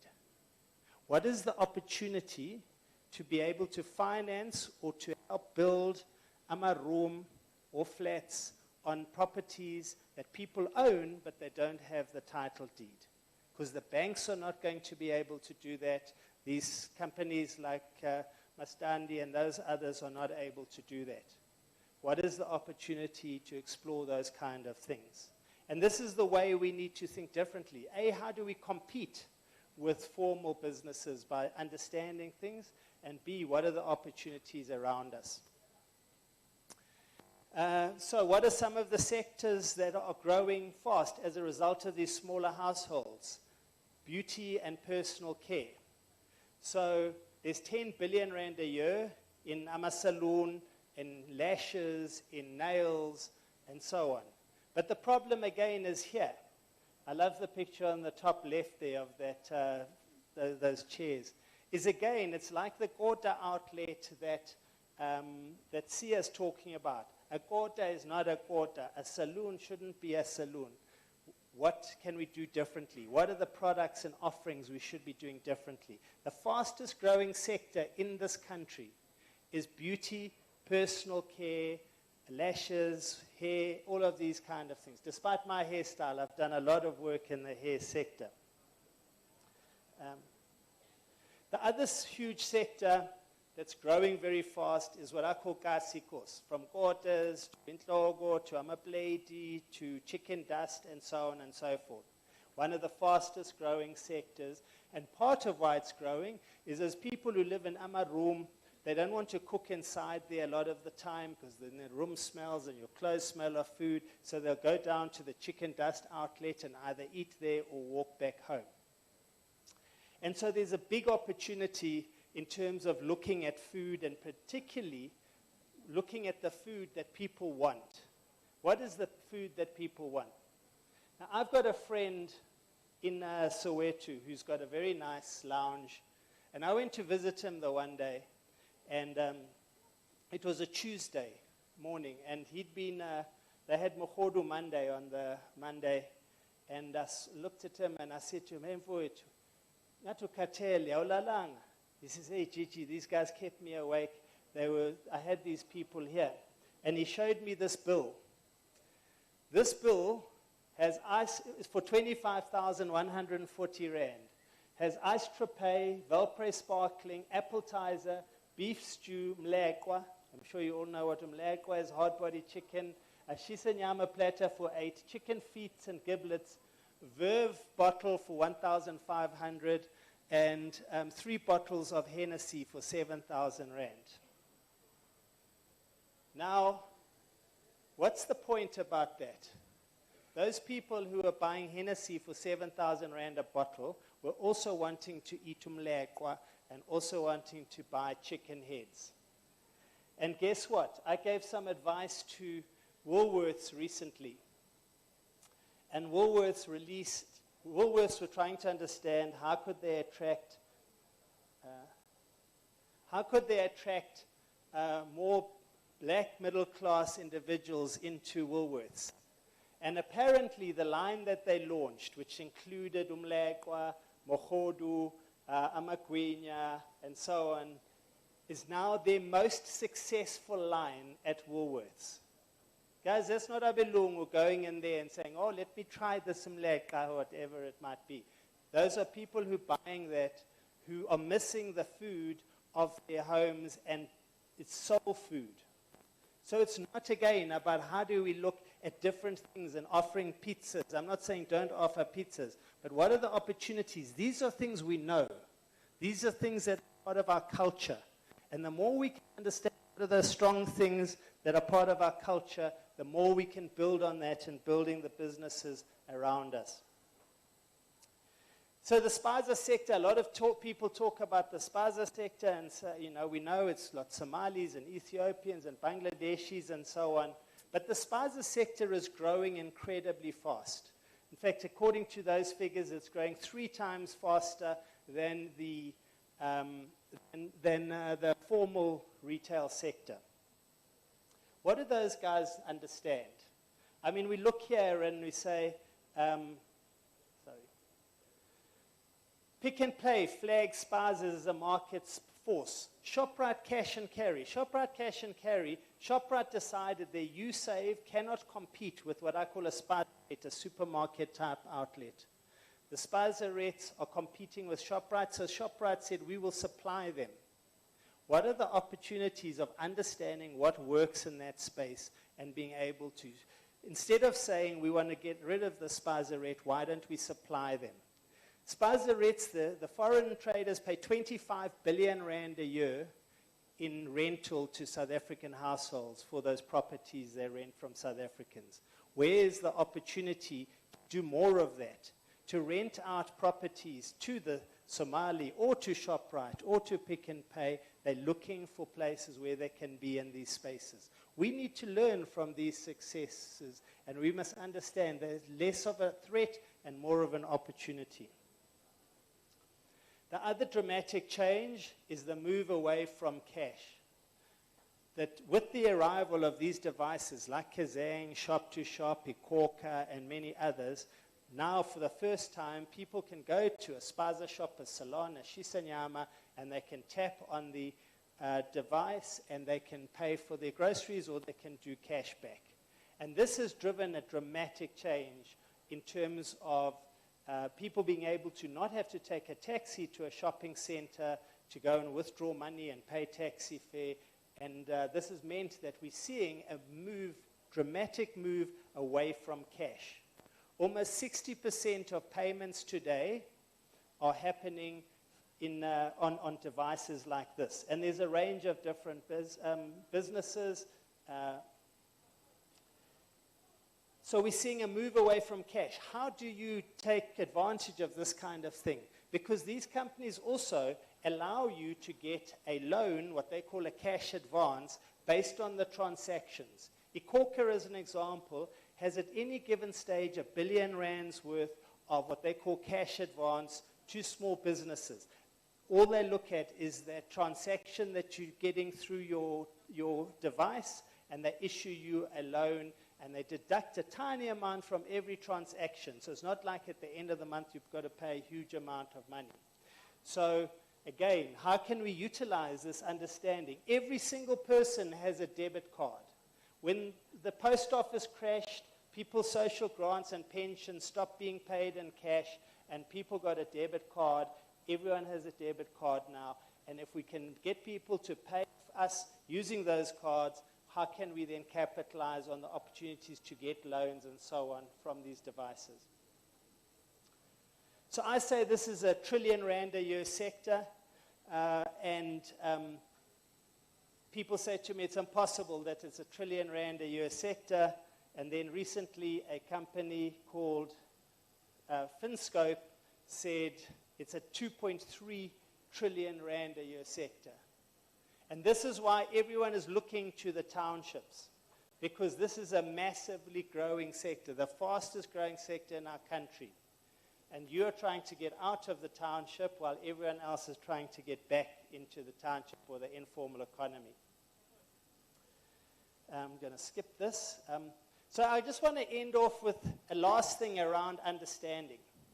So most people speak very good English, but they speak the English, what I call colloquial English. They speak their own English.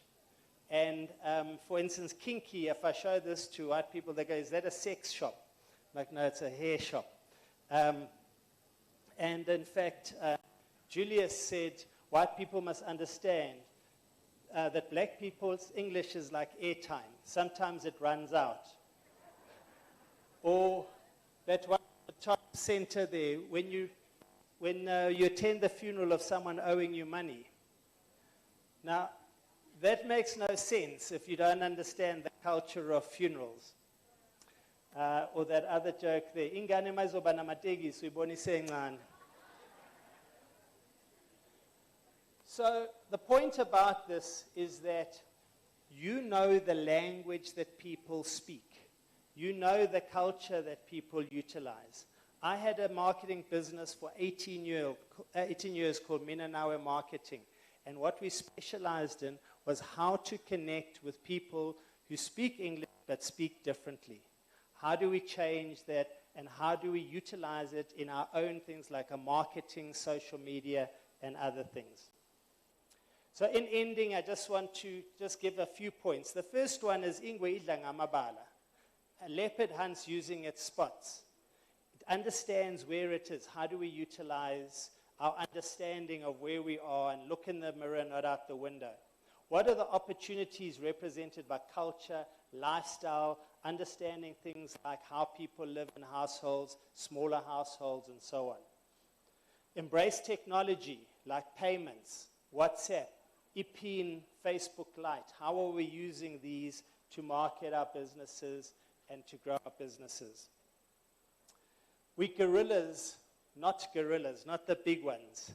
Small is the new big. Your power is the fact is you're in the community, you're able to change fast, you can move very fast, you can adapt, and you can keep changing. As you do something wrong, how do you adapt and how you fix it? Large companies are not able to do this. It represents a huge opportunity.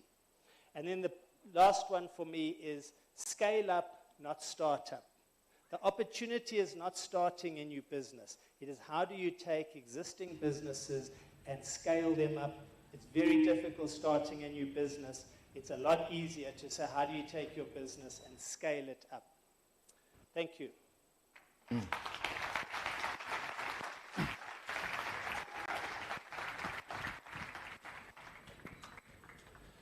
Siyabonga kakhulu. Yabonga. Fantastic. One more time, a round of applause. Gigi. Gigi. Cela uze ngaphambili safuna ukushine isithombe. Angithi ngiyazi usakakhuluma izulu namanje sengizomkhulumisa isiZulu hayi noma isiZulu sami ngathi siyale. Please can you look straight into that camera and give your awubalekele ungawari ngikhona la. Athi ngiyambalekele emali khona maleni. Asimshayeleni izandla one more time. Thank you so much. You really just opened up our minds and you've shown us the potential as well as the opportunities that are there in the different industries that we operate in the township. Siyabonga kakhulu. We're moving on to our Mbaola chat, and this is by Zibusiso Mkhwanazi, Avatar Agency Group.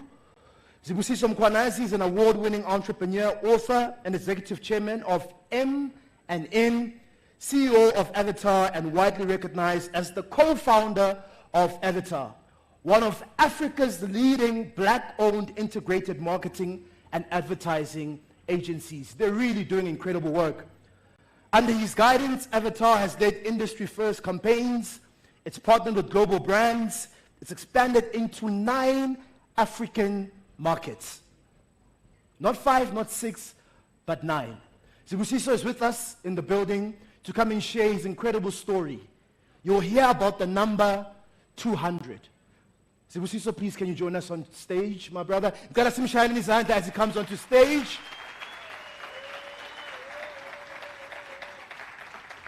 You can see he's dressed. It's like, you know these marketers that just do big things. I'm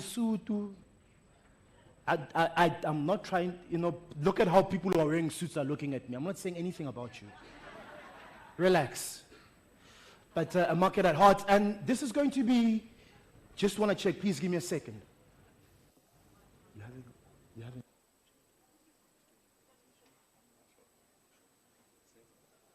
All right. We're just double checking. Team, can we please get Ubulelani to come and facilitate this Mbaola chat? Ongapanda, I know that he's doing interviews. Buddha, please, can we quickly get him onto stage? Bulelani? B? Zogal. One more time, let's put our hands together for Bulelani Balabala. He's going to be facilitating this Mbaola chat with Mr. Mkhwanazi. Please do enjoy.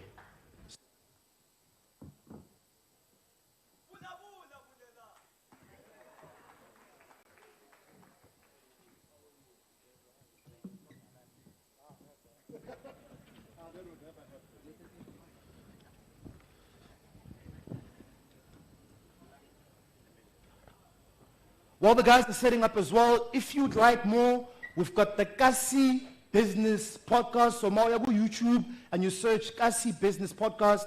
Ubulelani has said before, with Mr. Gigi set as well with Zibusiso on a more in-depth interview on some of the work that they're doing. So I advise you, go onto the YouTube channel, subscribe, and get empowered. Gentlemen, over to you.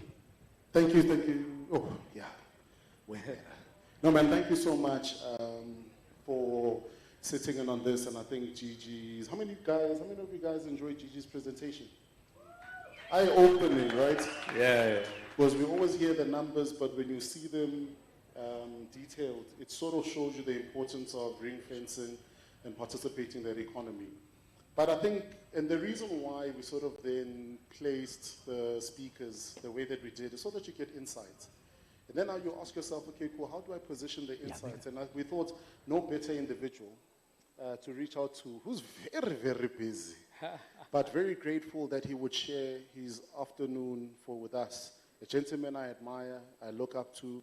But for me, what that journey talks to is the journey of scale and how to scale, grow, and develop an entity that becomes an impactful entity. But almost as if none of us have met him, we don't know him. I think there's about a couple of 5 young guys I was with outside, and all of them explained, I'm here because there's an amazing gentleman from Avatar I want to see. Wow. That's okay, no worry, he's here.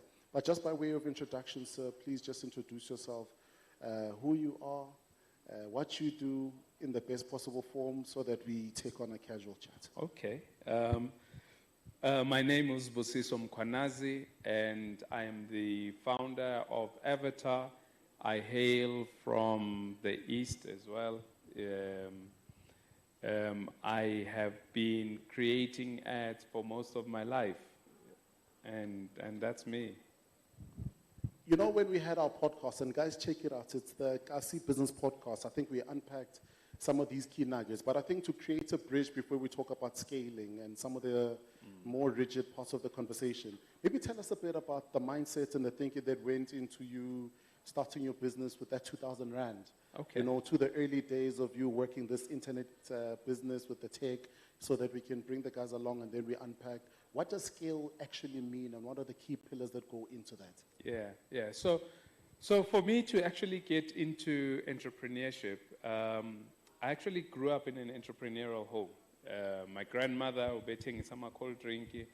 My mom, she manufactured curtains, and there came a point in time when life was very difficult, and I needed to do something, so that I could get by, where I was told might not get to university. So getting into the world of entrepreneurship was not necessarily by plan, it was actually by circumstance, and from that conversation, it was around, well, what skills do I have? And the skills that I had were around the world of tech and computers, and I started a computer business at the age of 17 in high school with the 2,000 Rand given to me by my mom, and just repairing computers, but I had big dreams. I wanted to seriously scale the business beyond the township at the time, and we successfully managed to do that. And I think for me, just thinking about the journey and how you've been able to grow from scale to scale, but also one of the key things I picked up in our conversation on the podcast that we didn't unpack is you were able to find ways of navigating partnerships in a seamless manner, whereas for most of us as young individuals or individuals who are in business with partnerships, there are those dynamics that we don't know how to balance. So how do we manage those dynamics going into business, especially from a partnership perspective in your view, so that it becomes a mutually beneficial and balanced approach? So for me,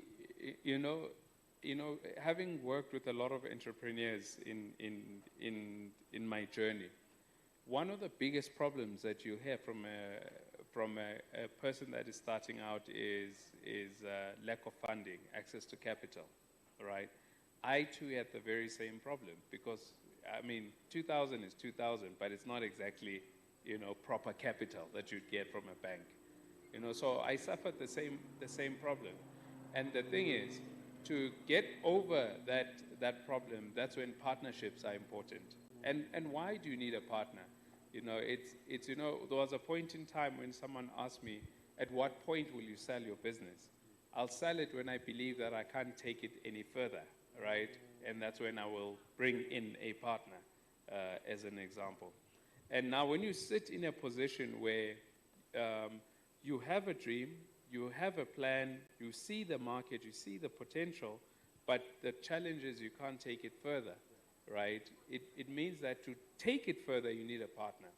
Now, there's different types of partners. A bank is technically a partner or a VC, whatever the case might be, right? And there are partners that can come into your business, open markets that you would have not been able to open by yourself, right? Or introduce you to clients that you would have not been able to get. And this is the story of how my 2,000 Rand scaled, right? I was doing, yes, when I started out, I was repairing computers and all. But where the big scaling happened is when I went into the web of web development around the time when I was about 21 years old. And when I went into the world of development, web development, I became a business partner to advertising agencies where I was their web development arm because they didn't have those skills internally. So I opened new capability in their businesses because all they could do was just design ads, create TV, TVCs, etc. Whereas I enabled something new for them to actually create websites. And by so doing, we were able to scale because then we identified a new market and we found the right partner. And within a space of about a year, we're making over R1 million. Now, one of the most fascinating things that for me jumped up is how you were able to hit that goal at a very young age. But before we get to how you were able to hit that R1 million mark at a very young age, I just want to unpack this. So here you are, and I think one of the key things that you touch on is, sorry, sometimes I'm a security guard. Over. So one of the key things that you sort of speak about in navigating partnerships, you mentioned knowing when to sell and when to still continuously give it their all. And I think sometimes it sort of seems like a fine line where someone is going through challenges and instead of holding it on, they let go entirely. What are some of the things that have kept you going even when everything statistically or financially said, shut this thing down, we're not making the right type of money that we're looking for, and you justified all of that maybe with faith? Yes. So for me, I live by a philosophy. If I am the smartest person in the room, I'm in the wrong room, right? That is my philosophy. And I intentionally surround myself with people that are cleverer than me, right? My business partner, Veli Ngubane, right? He's a creative genius, right? If you met my CFO, he's a numbers genius, right? If you meet the people, my team around me, they are geniuses in their own right? If you had met my head of strategy, right? And the reason why I do that is because to get through the hardest of times, you need the best team, right? First and foremost. And to grow and to scale, people are the key, right? It is not the person, the entrepreneur, but it's people. And now, the thing is, even when you are going through hard times as a business, it's better going through hard times with the best team versus everything being on your shoulders as one person. So the point is, while you are still making money and while there is still time, make sure that you build well, you build with the right people. Again, it's not only just the most cleverest of people, but it is the people that most buy into your vision, because you can have very clever people that don't buy into what you are trying to do, right? And it's people that you can move with, right? And those are the people you go to battle with in the times when it's very difficult as a business. And again, let's talk about Veli in particular. In 2012, when I started Avatar, I moved from a business called Crazy Boys. We had built the top 5 largest web development business by that time. I left that business to start all over again, to start Avatar. And I gave Veli the vision behind Avatar and what I wanted to do. And he basically sold his house so that he could become a shareholder inside of Avatar, right? So now, what am I saying? He believed in the vision so much, right? So yes, he was very clever, but he believed in the vision so much that he sold his own personal house. And that's how, I was able to get the initial funding to start Avatar back then. Sure. Yeah, guys. And I think for me, that talks to backing yourself. Yeah. If you believe in something, back yourself. Because in most cases, I'm going to a net bank, I'm sitting with a banker, Yeah. I'm trying to raise capital.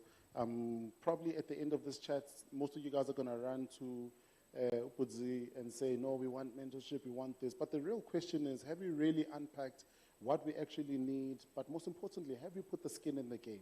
Yeah. Which then becomes critical and key in the Yeah. conversation. But I want to then also then just pull off another layer around teams. Yes. There's also then a big frustration, I guess, if you engage the individuals who are in the room around building teams. Because sometimes there's a challenge that says, I need the right type of money to hire the right type of team. And I'd love for you to dispel and share it from your Yes. perspective and how I need the right type of money to hire the right type of team. Yes. Or maybe I'm hiring a team that's based off a certain financial bracket, which sometimes is impacted by certain LSM. Yes. How did you navigate that hiring, being able to uproot, Yes. I won't say bad, not the bad ones. I always say the ones who don't belong in your space and being able to bring in the ones that you actually need in your space. Okay. So, there's a gentleman who is credited by being the architect of the modern China that we see today, Deng Xiaoping. And he's got a very famous saying where he says, it does not matter if the cat is black or it is white. If it catches the mouse, then it is a good cat, right? And that's the Chinese philosophy. So, in other words, you don't need to own the cow to eat the meat, right? In building, particularly in building teams, I will share some insight. In my business, there are resources and skills where I don't employ those people, but I have access to their talent and their skills. Some of them are almost impossible to employ, because they are so talented. But for me, what is important is having that person around the table.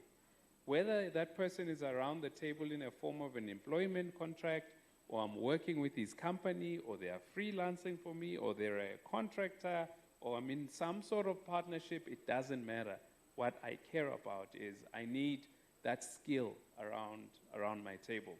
Now, let me move back when I was still a very small business and how this philosophy helped me. So when I first started, I never had a portfolio, I never had employees, it was just me alone. Now, when I went into clients and to build my portfolio, I used basically the work that students were doing at school to show my capability. I said, look, this is my company, this is who we are working with, right? And I took a whole lot of the portfolios, combined it into one portfolio, went in front of someone and I said, look, this is what we can do, right? And they went, okay, cool, right? They gave me the deal, and they gave me the deal. They weren't my employees, right? But I had a partnership with them. I didn't pay them anything, but when there was meat on the table, then we could divide the meat, right? But the nice thing about being the middleman is that 80% of the pie stays with you.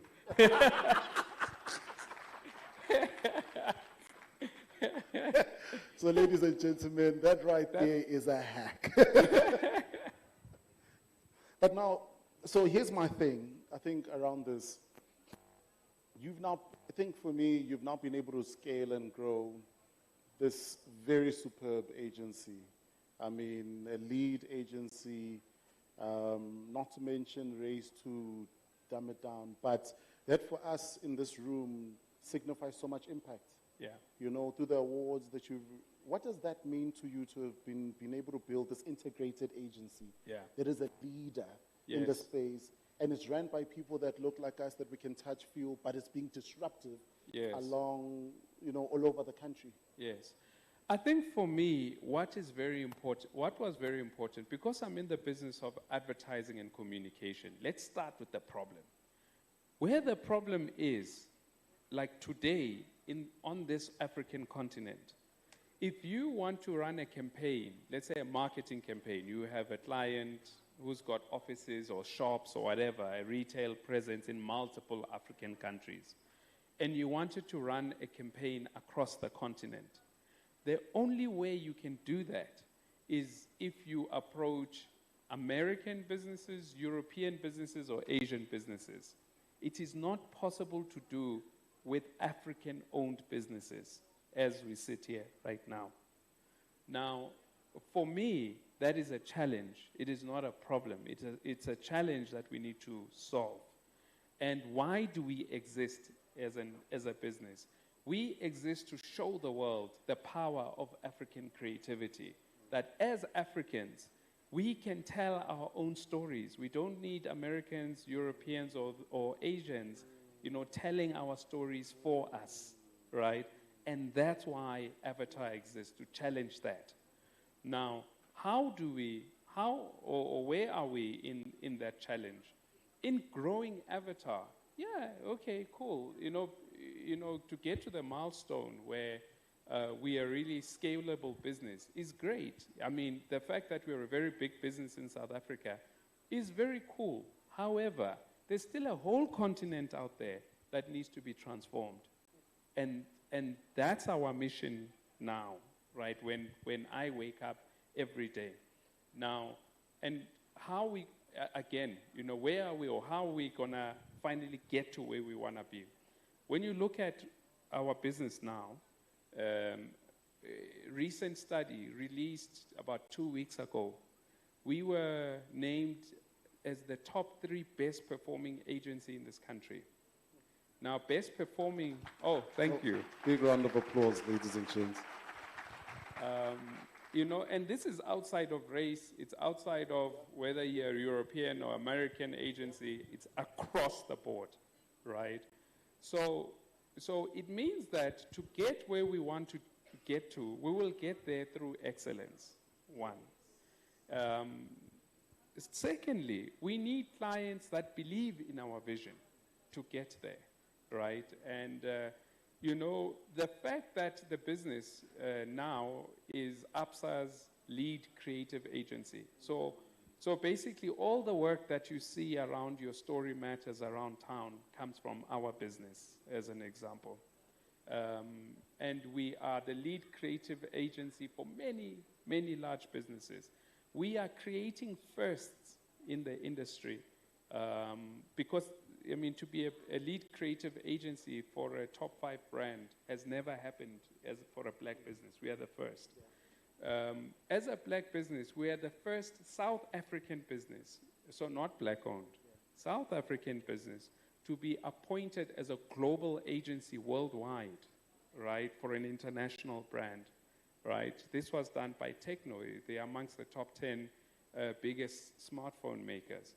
So again, why are these first important for us, right? Because what we are seeking to do is prove that through African creativity, as Africans, when we hone in on our diversity as Africans, that is a strength, right? And we are using that to be able to speak to billions of people around the world. So 2 key things, I don't know what you guys picked up from that. First one is you have to be excellent. You know, it's not a race thing, it's a delivery. Deliver, Bafet. Inja. And then arrive to a meeting on time. Yes. It's small things like that. Nje fika ngesikhathi. Round of applause. Angancishani ngithanda ukuba late.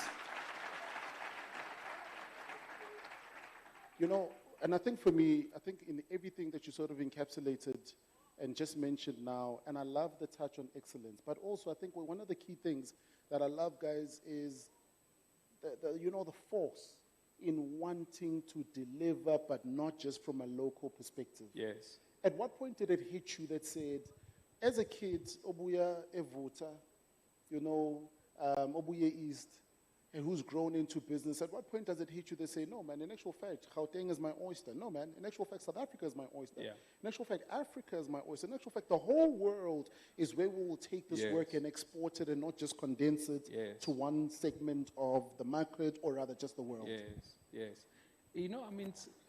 But right now, I know talking about the Americans is not such a great thing, but some years back, I was inspired by the Americans, right?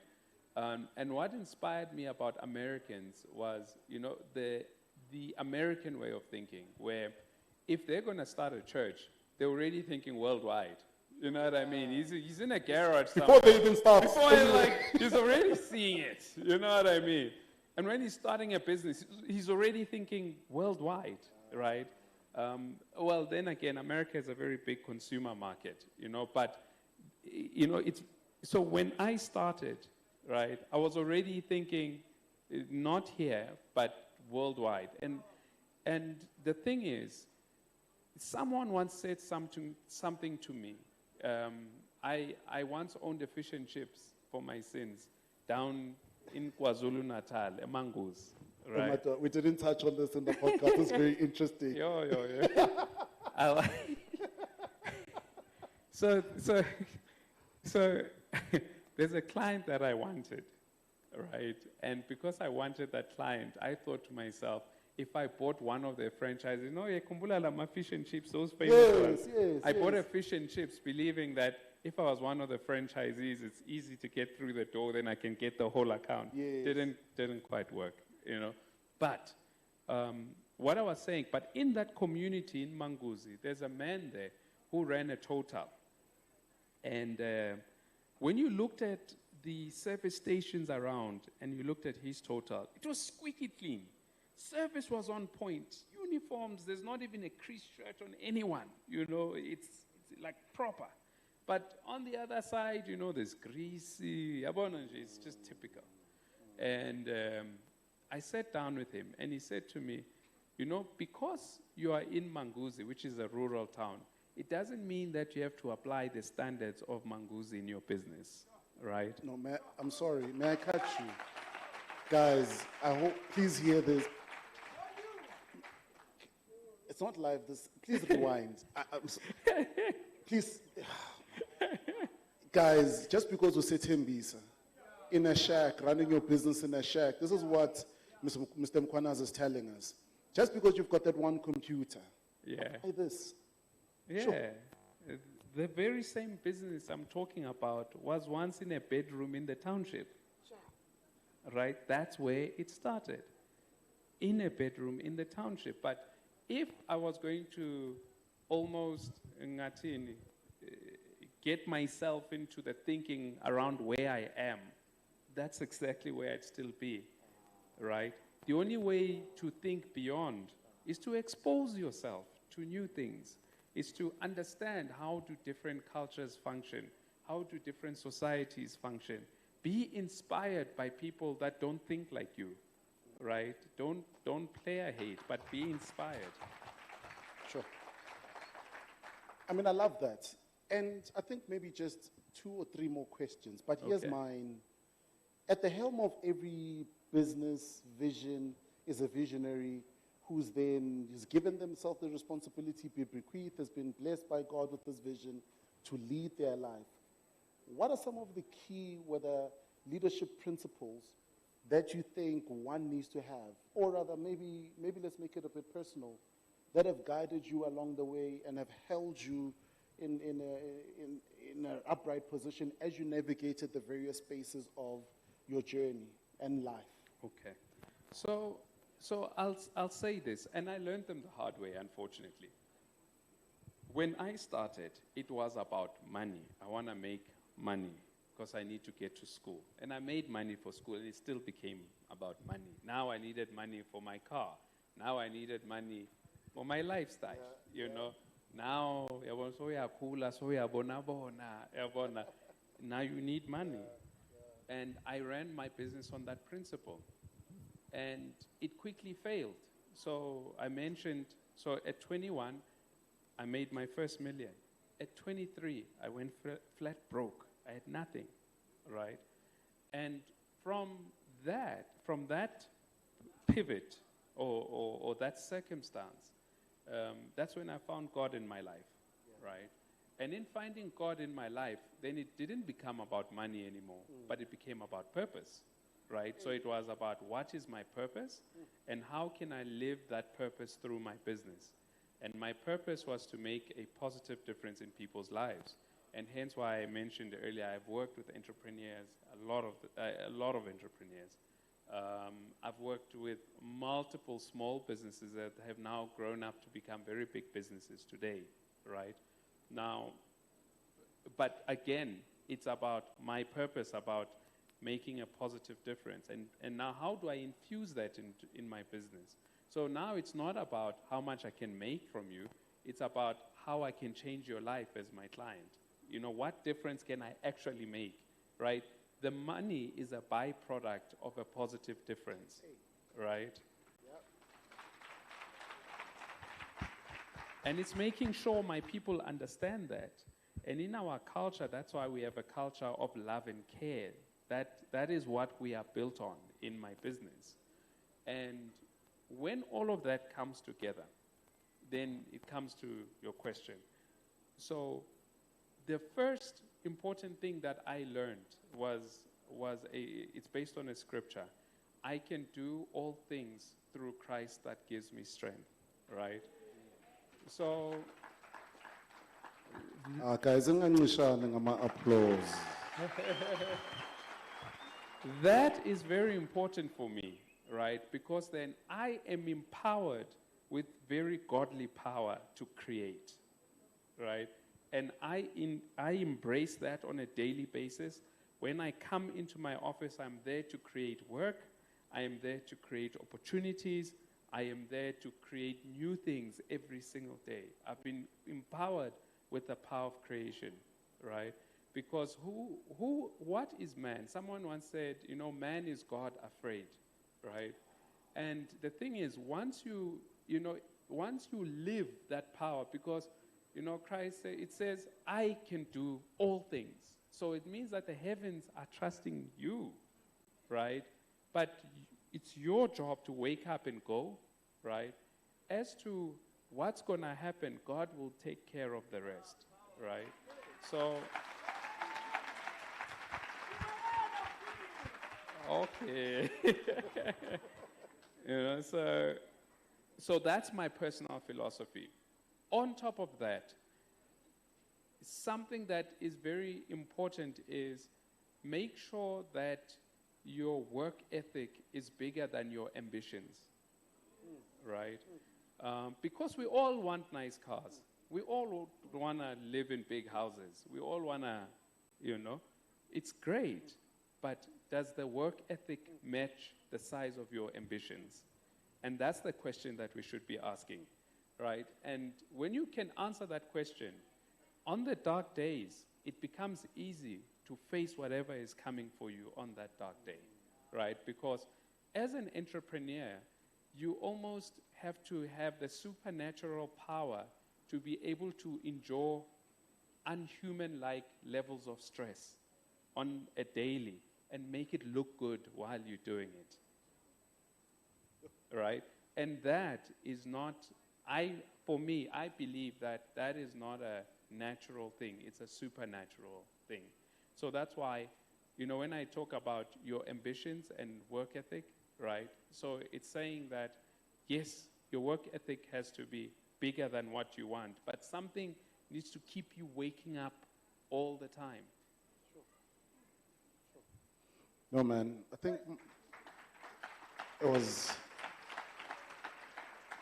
I mean, guys, I'm like you. I'm sitting here, but I'm learning so much. But I think what I love about this is there's this mindset that's been ingrained that says chase money.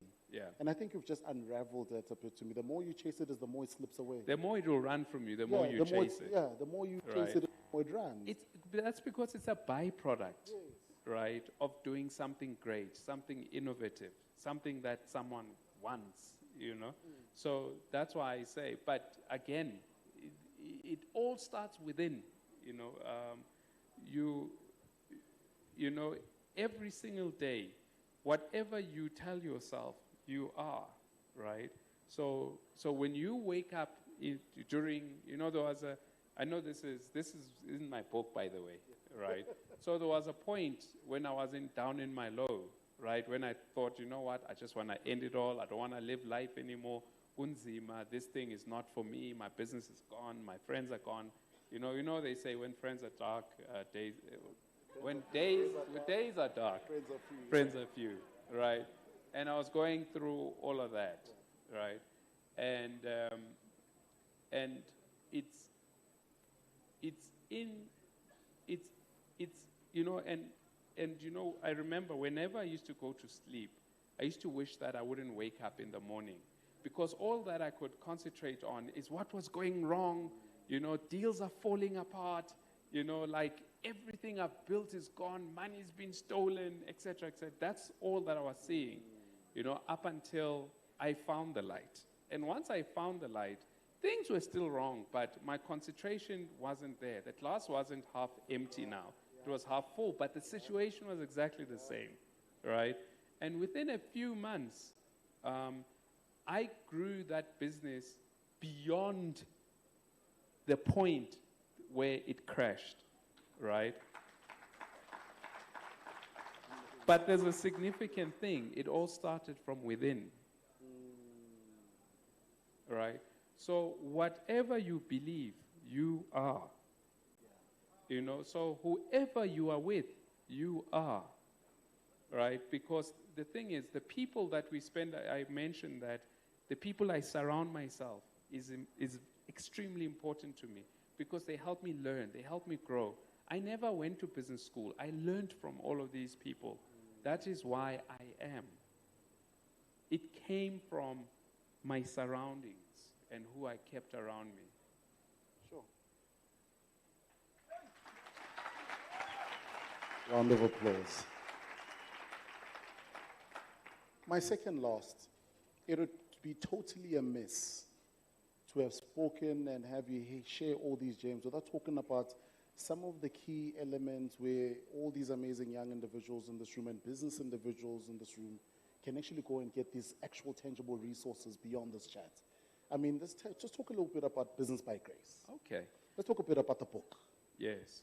So the reason why I wrote the book Business by Grace, so I was doubting whether I should write this book, because I was thinking, you know, like it's not that interesting, right? But on social platforms, many people have been saying, Dota, when are you writing a book? When are you writing a book? But I think there was almost like an imposter syndrome of some sort, you know. I've always had this thing that one day when I make $1 billion, I'm going to write the book, right? Yeah. Until my co-author said, you know what, Z, if you're waiting to make $1 billion, you're going to be so far that you're not going to be relatable anymore, right? So rather write the book now. It took me a year post that conversation to process what he was saying to me. And eventually I decided that, okay, for me, because, you know, the tough thing is that there were a lot of people at the time asking for mentorship. Unfortunately, there's only 24 hours in a day. But what is the one method that I can have the biggest impact, even if I'm not there personally, but the story can have the biggest impact? And that's when I wrote the book, Business by Grace, right? Again, it fitted with my purpose around making a positive difference. Now, in writing the book, and why I called it Business by Grace, is because I realized that, you know, from the days when I used to use taxis to get to my meetings and hiding in the rain so that I wouldn't get wet by the time I got to the boardroom, because I didn't want to be asked with how much, and daughter, you know, wabamanzi, wahefuzela, you know. You know, but ngiphume kasi, I'm going to hustle, right? You know, in those days, the wrong decisions I made, the wrong things that I said, you know, but still I went back for more. In growing, the many hard days that we went through, but still I went for more. The many wrong decisions I made around hiring, around finance, around everything, and I still I went back for more. And I look today at where the business is today, and I see, when I reflect the whole journey, I realize that it is only through grace. It is only through grace why we were, despite so many wrongs, why we are able to get here. So that's why it's called business by grace.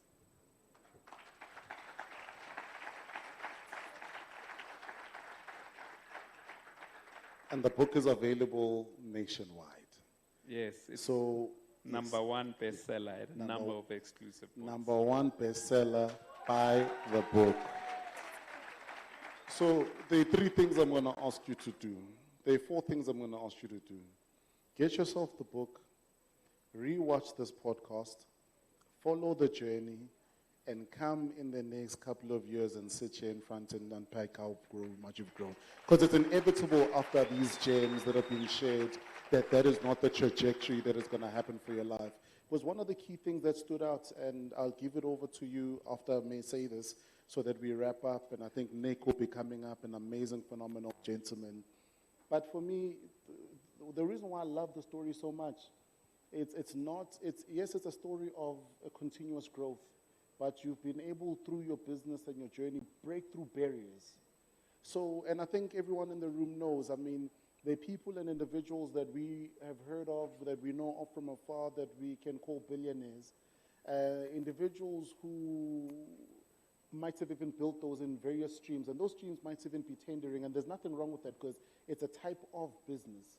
But I think to build a business that is considered in the services space, and deliver that value to the point with diligence, that you are able to hit those levels and milestones, that for me is one of the most, it's heard of because of you. So we sit, and I think, guys, when we think of mentorship, which is why before I met, Mkwanazi, as I affectionately call him, although he looks younger than me because I need his tool. But what I then did is I stalked him. You follow the journey, you read the articles, you don't get the full picture, but true success leaves breadcrumbs, and here are the breadcrumbs for us to follow on. So when you then think of, where do I get a mentor? You don't get a mentor with sitting with him and emailing him and sharing ideas. Follow the journey, read the book, and follow the story. Because the breadcrumbs are there and the pieces are there that he has left with. So we have sat here maybe for the past 40 or 50 minutes with this amazing gentleman. But it's not a 50-minute session this was. It's a lifetime session that is going to impact you, because that's what happened to me in our last encounter. But that's what been happening to me over the years as I've been encountering you in various forms and in various pieces to say, emulate and copy. Let's give him a big round of applause. Yeah, boy. Thank you. So that I take this moment and give it to you, whether it's a motto, a message of encouragement, a thought, a leave behind, whatever's in your heart, these are the people so that we close this powerful segment. Okay, now you've put me on the spot. But there's a school that I once spoke at. I think it was in Bloemfontein. And I was going there just to encourage young people. And the school motto was Pihelo Ihlola Mathata. You know, with perseverance, you will defeat all problems. And that's what I would like to leave everyone with, perseverance. Keep on keeping on, right? I don't know how many times I was told to find a job.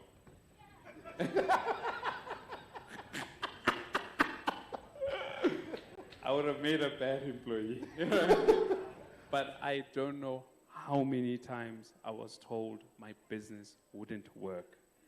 I don't know how many times, I've sat month end and I thought, maybe tingivale lento, but it's not working out. What I want to leave you with is just keep on keeping on.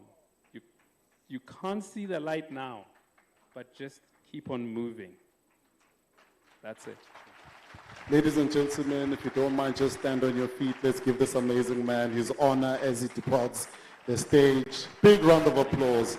A phenomenal titan, a business leader, a disruptor, a change maker, a mentor. Thank you so much, Butzi. Let's give him a big round of applause. You can't do that. Give him energy, energy, energy. Thank you so much. I'm going to hand over to Spoo, and guys, thank you for being such an amazing audience on a Thursday afternoon. I think we only have 2 more speakers. Nick Hammond is here. How many of you guys love Nick? I love Nick. But also, I think most importantly, we've got Nick Hammond who's here with us, who will just share his impactful journey. And then over and above that, and then what I'll ask Butzi, I think I've failed. There's a gentleman right in the center there who's going to take a picture of you. I know it's a bit bright. He's just waving his hand. I almost said wave it like you just don't care. Then that's the wrong event. But guys, we've got 2 more speakers. And a phenomenal lady I really, really look up to. Sis Bulindlovu, brand marketing genius, will just share her insights.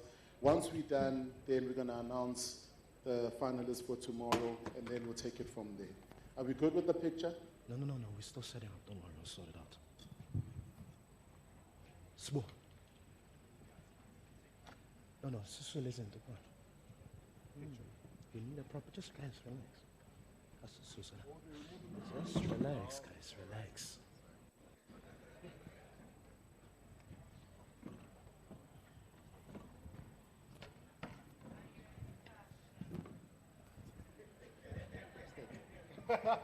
There he is.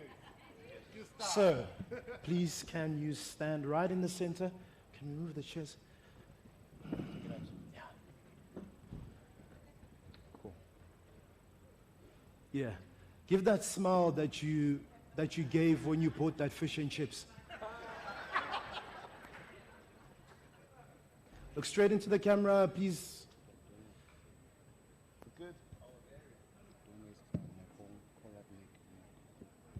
Thank you, sir. Let's give him a big round.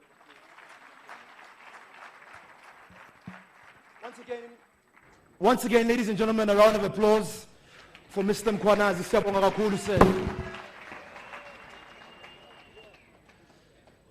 As Bulelani had mentioned, 2 more presentations. We announce the finalists and then we are done. So our next presenter and contributor is Bulindlovu, Executive Head, Marketing, Personal. Guys, and I think just one of the butts in. I think one of the key things that Babkumal Mkhwanazi, asked me to share. One of the key things that they're going to be doing is they're going to be launching a challenge and a fund where you can apply for the funds to help you scale your business. It's going to be a seed capital that's going to help you in the next couple of months. It's going to kick off. Apply for that, take that and run. Keep out. We're going to also then show it on our social media platforms so that it helps you to grow. Sure. Thank you very much. Let me introduce Bulindlovu, Executive Head, Marketing, Personal, and Private Banking at Nedbank. You're sitting there and you're wondering who she is. Ladies and gentlemen, Bulindlovu is a multi-award winning marketing executive with over 18 years of experience driving transformative strategies across FMCG, telecommunications, and financial services. Currently serving as Executive Head of Marketing at Nedbank, Buli is recognized for expertise in digital transformation, data-led marketing, brand reposition, and leading high-performing multicultural teams. Last but not least, she has been recognized as one of the CMO Alliance CMOs to watch in 2025, named amongst the Lorry's 2024 top 15 CMOs marketing directors, not in South Africa, but in Africa and the Middle East, and most recently honored as the 2025 Humanized Growth Champion by the Institute of Real Growth. To put the cherry on top, she's from Ekasi. She's with us in the building. Ladies and gentlemen, please let's put our hands together for Bulindlovu, all the way from Nedbank. Welcome onto stage. Thank you so much. Good afternoon, everyone. As introduced, my name is Bulindlovu, Executive Head of Marketing for Personal and Private Banking at Nedbank. But more than that, I am a wife to an insanely gorgeous man. And in fact, interestingly, so yes, Kitsakokasi from Soweto, but Kinyaletu Mumakulong here in Tembisa. So my insanely gorgeous man, Kyahona Mona. Thank you so much for having me. Before I start, I have to request permission to take my jacket off. I'm wearing a jacket to respect you, but I'm going to ask to please take it off because it is incredibly hot in here. Is that okay? Thank you.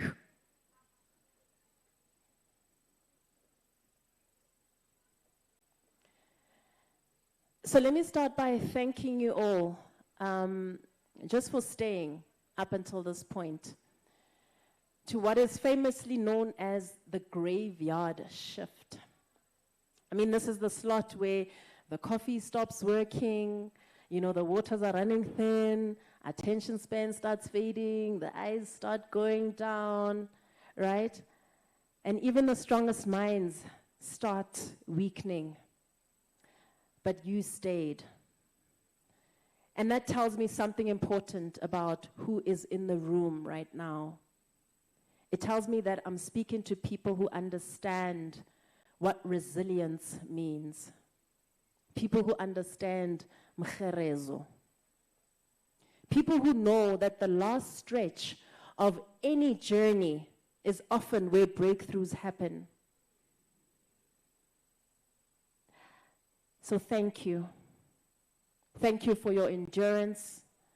Thank you for your presence. And thank you for your belief in what we are building together.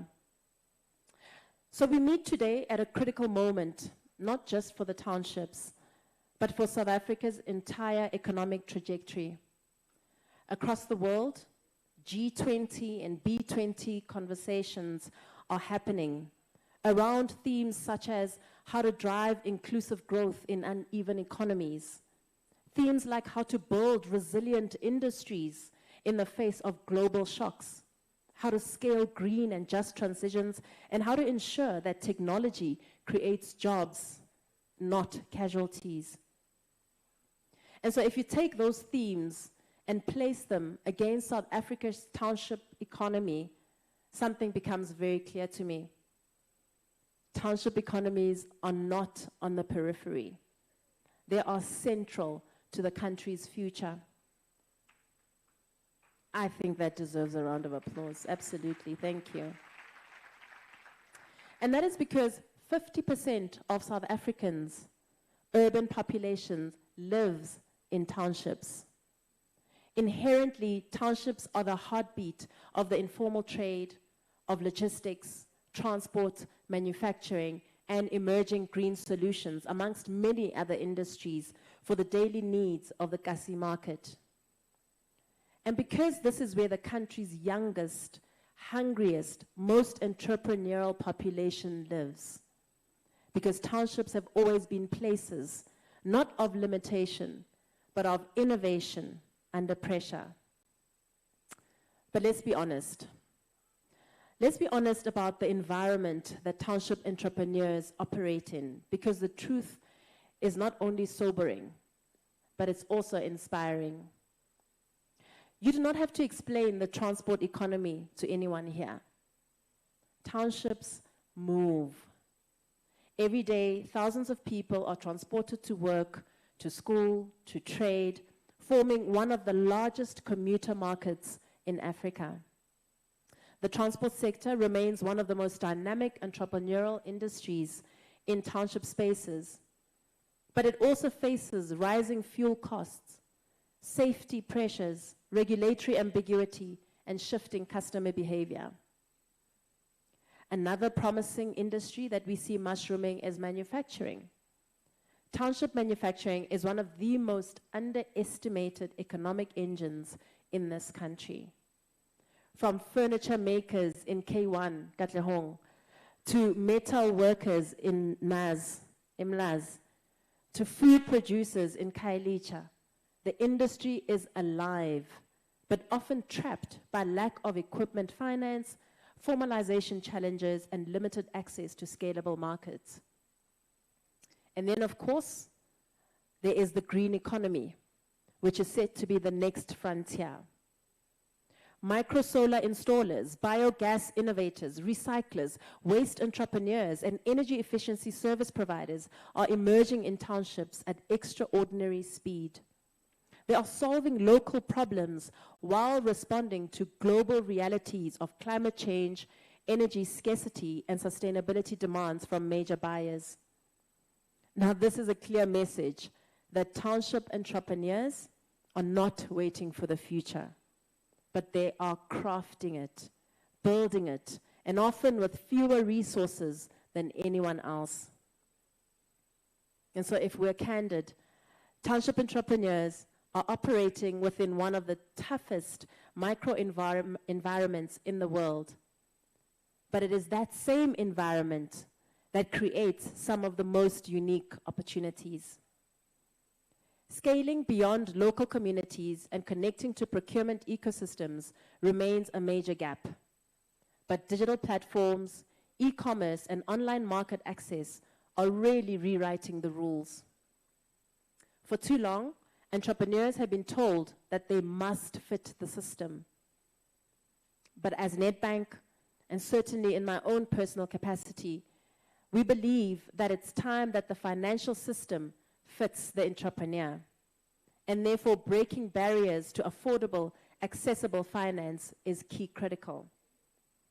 I mean, I'm encouraged when I witness township innovations that are going digital, leveraging solutions such as QR payments, WhatsApp marketing, mobile ordering, or even geo-based deliveries. But now we need to move from beyond survival tech and think about how might we scale the tech and explore the possibilities that AI brings. I mean, if AI can build a website in 30 seconds, can you imagine the doors that it can unlock in marketing, sustaining and scaling your business at almost no cost, but absolutely maximum benefits? It is also prudent for me to mention that township economies are powered by young people, and dare I say, young women. Any strategy that does not put them at the center is incomplete. If you consider that by 2030, the world's population will mainly be youth, and that women dominate population numbers when compared to men. No offense to our counterparts. As Nedbank, we don't see the township economy as a mere market segment, but we see it as a national development imperative.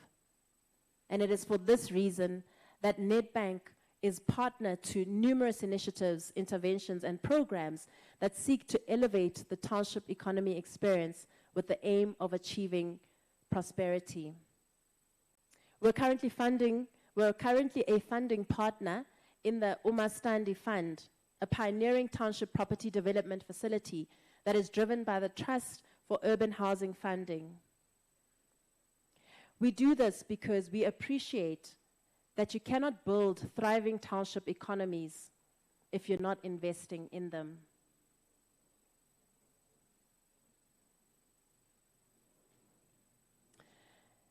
And that is one of the initiatives that we partner in. For the last couple of years, we've been partnering with the T initiative, something that we are deeply passionate about, where we are seeing throngs of entrepreneurs coming in from across various locations all over South Africa. We're seeing the innovation that is coming through by entrepreneurs, from entrepreneurs, and for entrepreneurs. And we are exceptionally proud. Some of the products that we're developing seek to really unlock the nature of small businesses. We've got small business managers who are here who are ready to open those accounts. But I think the big thing that we are doing and intentional about is making sure that we are creating access for entrepreneurs to unlock their realities through financing. We don't want to be gatekeepers. We don't want to be gatekeepers, but we want to be enablers of our country's economy, but enablers of the township economy. So as I stand here representing Nedbank, I stand here saying we are ready to partner with you. We are ready to partner with you. Come to us. Our doors are open for business. We are ready for your business because South Africa is ready for your business. The world is ready for your business. And we are ready to partner with you so you can see money differently. Thank you.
Apologies about that.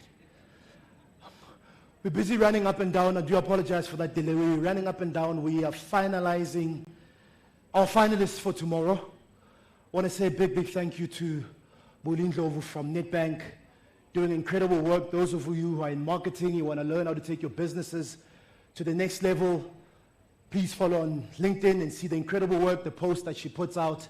And once again, the opportunities that are still available for you by Nedbank. We've got 2 of our winners who are going to be getting that grand prize of 10,000, not cash, but boosting your presence online. And then tomorrow is the grand finale. Please be here. You know what's not nice is when you are called, but you are not here. Then the man leg may be told, so now. So please be here tomorrow. I do encourage every single one of you. It may be your day. We've got our last presentation, and then we are announcing who the winners are for today. All right. Let me do the honors. Can I see by show of hands those of you who are coming back tomorrow?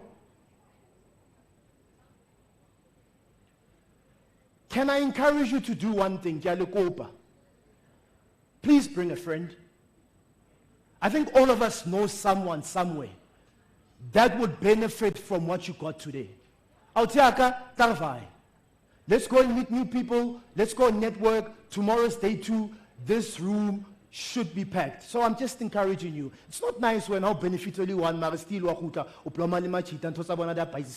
but you've got information and you've got access and you've got an opportunity. So bring a friend tomorrow to the session, and let's make sure that it is extremely packed. Let me introduce our next speaker, and this is our last speaker, our last presentation for today. Bulelani spoke about him. Bambitsa, the foodpreneur, part of the foodpreneur economy. How many of you love food?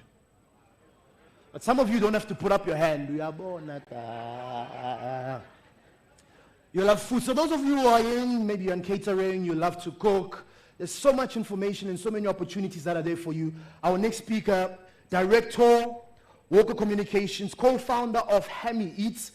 Nick Harman is a seasoned South African media professional, entrepreneur and storyteller who bridges entertainment, community upliftment, and local enterprise. As director of Walker Communications and co-founder of Hammy Eats, he has built a brand. Once again, that name keeps coming up, or rather the word, the brand, the brand, the brand. He has built a brand that celebrates South African food culture and the people behind it. He's with us in the building to share his story. Nick, thank you so much for joining us. Please come onto stage. Ladies and gentlemen, let's put our hands together for Nick Harman. I use this microphone. Yeah, sure. Something's happened to you. Local plug, Pumelele. Incredible people. Like here at Coach in Soweto, I met a man who just wants to honor the sacrifices made by his late mother. And today is a big one for two reasons. One, because I wanted the township of Alex to chow down on the unrivaled epicness that is the Kota. It was at Grabworks in Shawela, in the township of Soweto, that I learned the power of this platform. They put it out there. The growth and stock since we've opened and the 10:30 it has packed. I blame Nick. Amazing. Thank you very much. Hi, it's great to be with all of you. My name is Nick Hammond. Are we still here? I know it's late in the day. We're here still. We're okay. Good. I'm going to try and make what I have to say and share with all of you as useful as possible. I want to try and impart as much of what I've learned in my own journey through to you. So I've got a presentation kind of thing, which has a lot of my story baked into it. But the big takeaway that I want to give all of you is that you have a story. Every single person in this room has a story worth telling and an audience that will listen to it.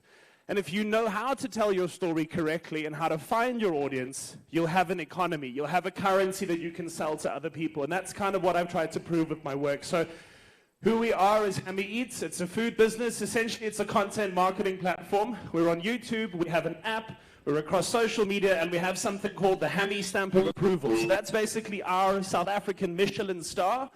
We believe in putting our name behind businesses, food businesses in particular, that we think are excellent. And through the brand of trust that we've built over the years, we encourage other South Africans to come and taste the food that we love. Listen. So here's a little bit about me, right? I've been in traditional media for the last 15 years. I currently host The Breakfast Show on 5FM. I got my journey into storytelling and travel journalism about 10 years ago when I was tasked with trying to market a music concert in Polokwane. And I said, well, the best way to market this music concert would be to walk there. So I took 2 weeks from Johannesburg. I walked to Polokwane. It was 330 kilometers. We did 25 Ks a day. And every single day, we broadcast that radio show in the morning from the side of the road. And what that taught me about this idea of everybody has a story, because obviously I had a national radio audience every day that had to have something to listen to.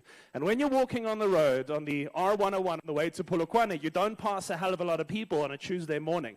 So every person you do pass, you have to get a story from.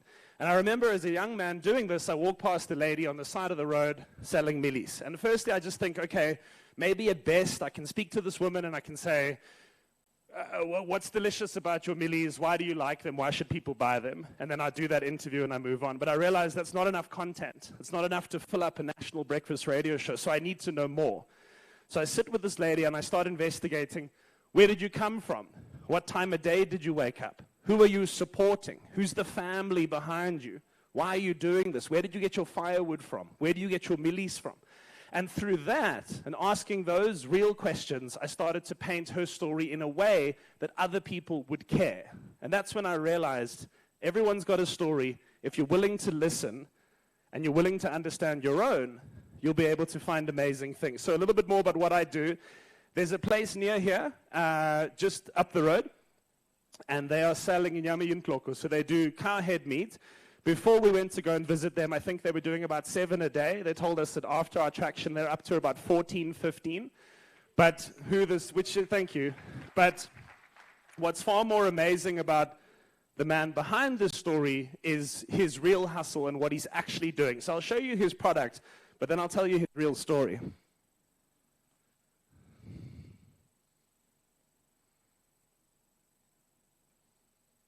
I'm Nick Hammond, and if you're looking to indulge in delicious inyama yentloko or I don't know if there's from a sound. cow, here's a spot for you to save. Half clutch. It's all right if there's not. So basically, oh, there you go. With massive pots fueled with burning wood, this open-air establishment welcomes you in with smells of tongue, mutton bones, pap, and of course cow's head stewing in delicious broths. Inyama yentloko is exactly what it sounds like: a slow-cooked, fall-apart, tender dish made from the head of a cow, sheep, or goat. It's a delicacy. The kind of meal that tells a story about culture, resourcefulness, and knowing how to extract every ounce of flavor from an animal. Served together with pap, perfect to soak up the juiciness of the dish and the iconic orange chili sauce that any establishment like this worth its salt needs to have. The full meal goes for 50 Rand here.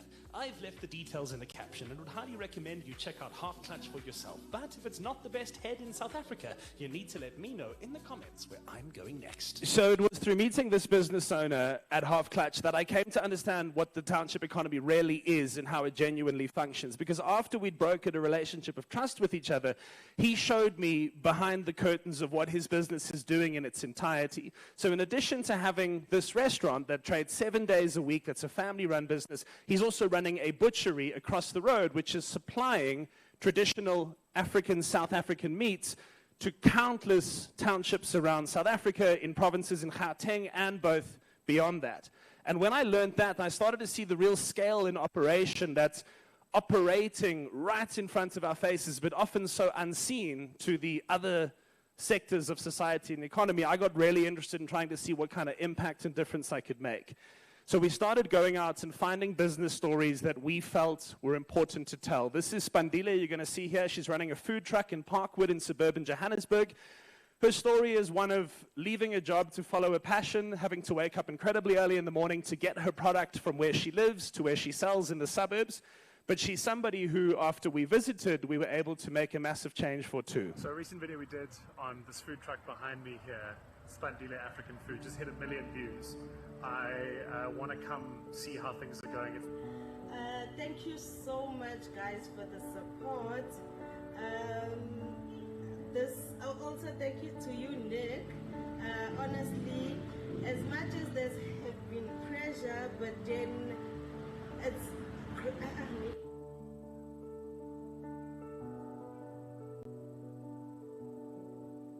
like it has been overwhelming, the support that I have been receiving from people. Many people have been telling me they're coming from as in far. You know, there's a guy who mentioned he's coming from Pretoria. Imagine coming here to Roseburg as in Parkwood to support us. It has been good. I'm really grateful, and I appreciate you, Nick, for letting us be out there to people in order for them to recognize Spandile African Food. Thank you so much. Thank you to everyone who follows this page, who goes out and tries the food and visits the places that we promote. Long may it last and more may it grow. You do amazing work. Just look at these stories. Let's keep going. Thank you. So what we realized with Spandile is that we were onto something. We had found a way to take good South African stories and make South Africans care about them. So much so that they would open up their pockets and they would come to these businesses. And the why behind that is what I'm trying to share with you today. The why behind that is because we found the story, the human connection in Spandile, and we sold that to an audience on social media that compelled them. Because all of us see Spandiles in us, or know a Spandile. We know a woman who is struggling and just wants to get by. We know somebody who is hardworking and passionate, who wakes up before the sun rises and goes to sleep long after it sets and makes damn delicious food. And knowing that we can support somebody like that is something that we want to do as people, naturally, especially people that live far away from townships. And that's the whole challenge, is trying to get them to spend more time in these spaces. So we started thinking about that. And we started thinking also about how do we encourage South Africans to think more globally. We realized that South Africa is a country that's incredibly well diplomatically represented. It's something that in the 90s we made a big point of re-inviting the world and saying, hey, you know, we're changing our regime, we're doing things differently, and we want the global community to come back and be our friends again. And so we are one of among the top diplomatically represented countries in the world in terms of the amount of embassies that are here. But I feel like that's not a thing that we celebrate as South Africans.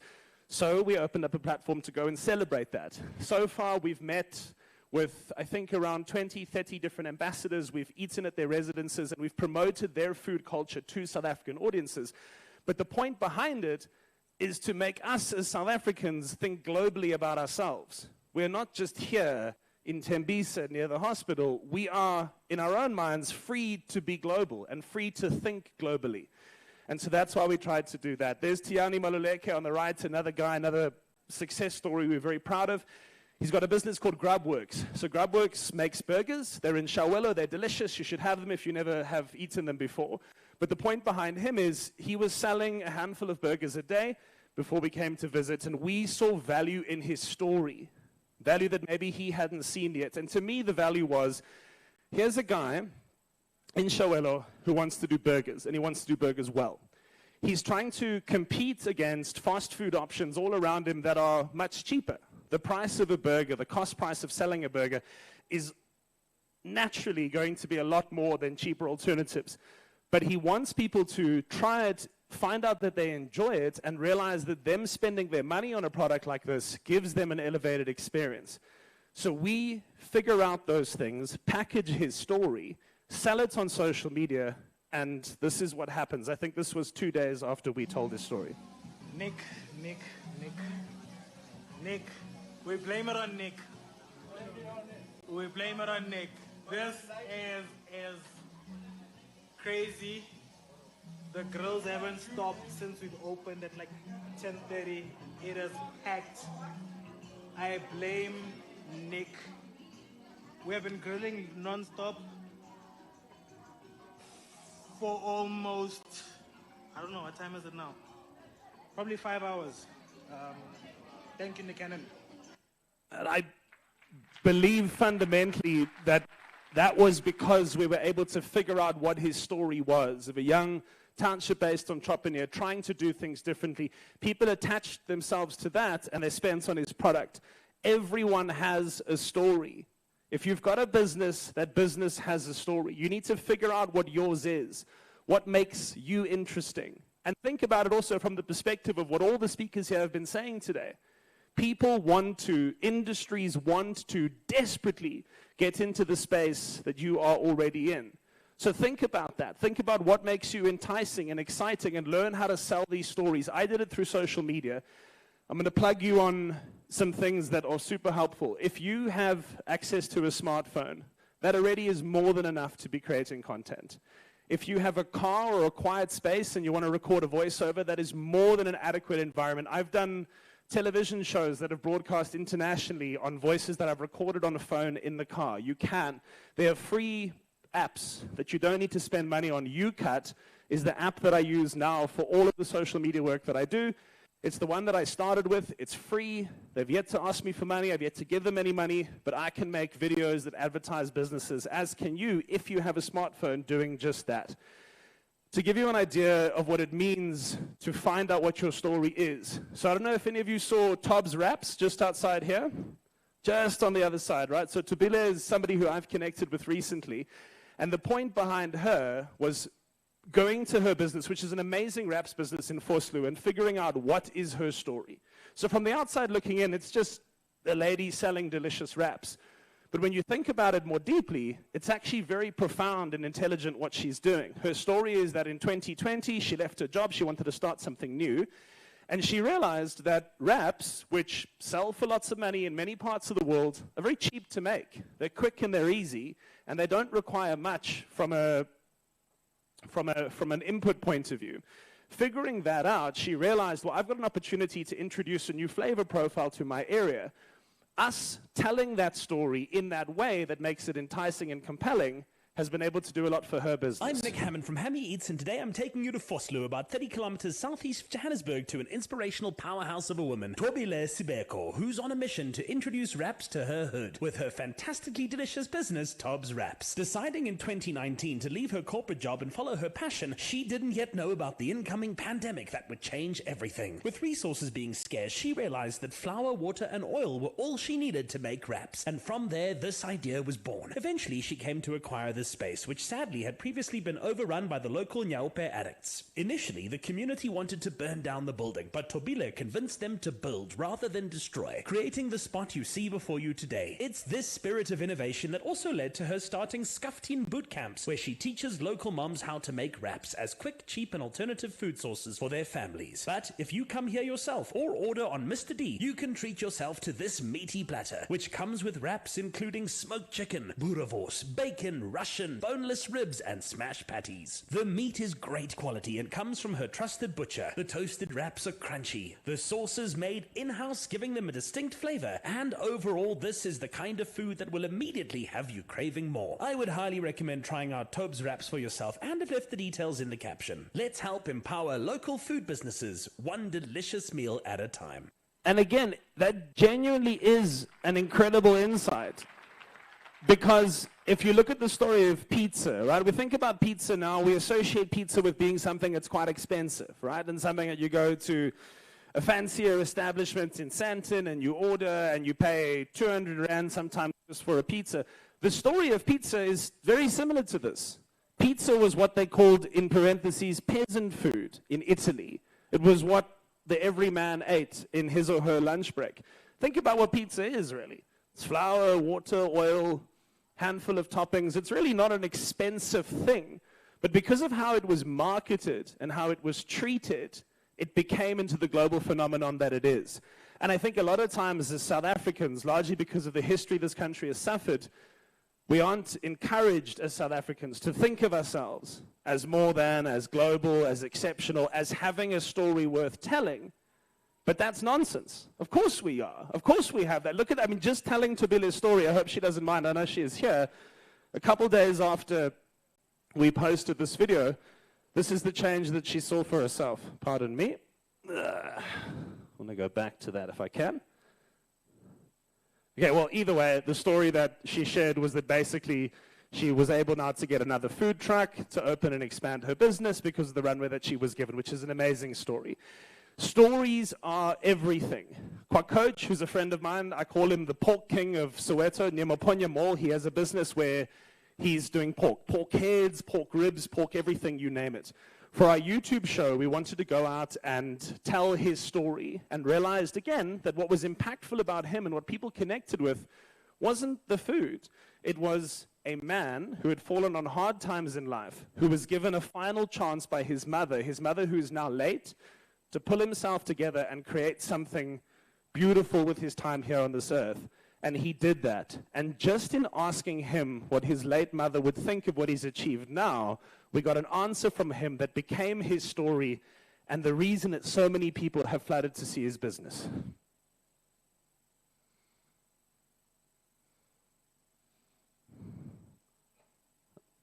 What do you think she would think if she saw Coach today? Wow.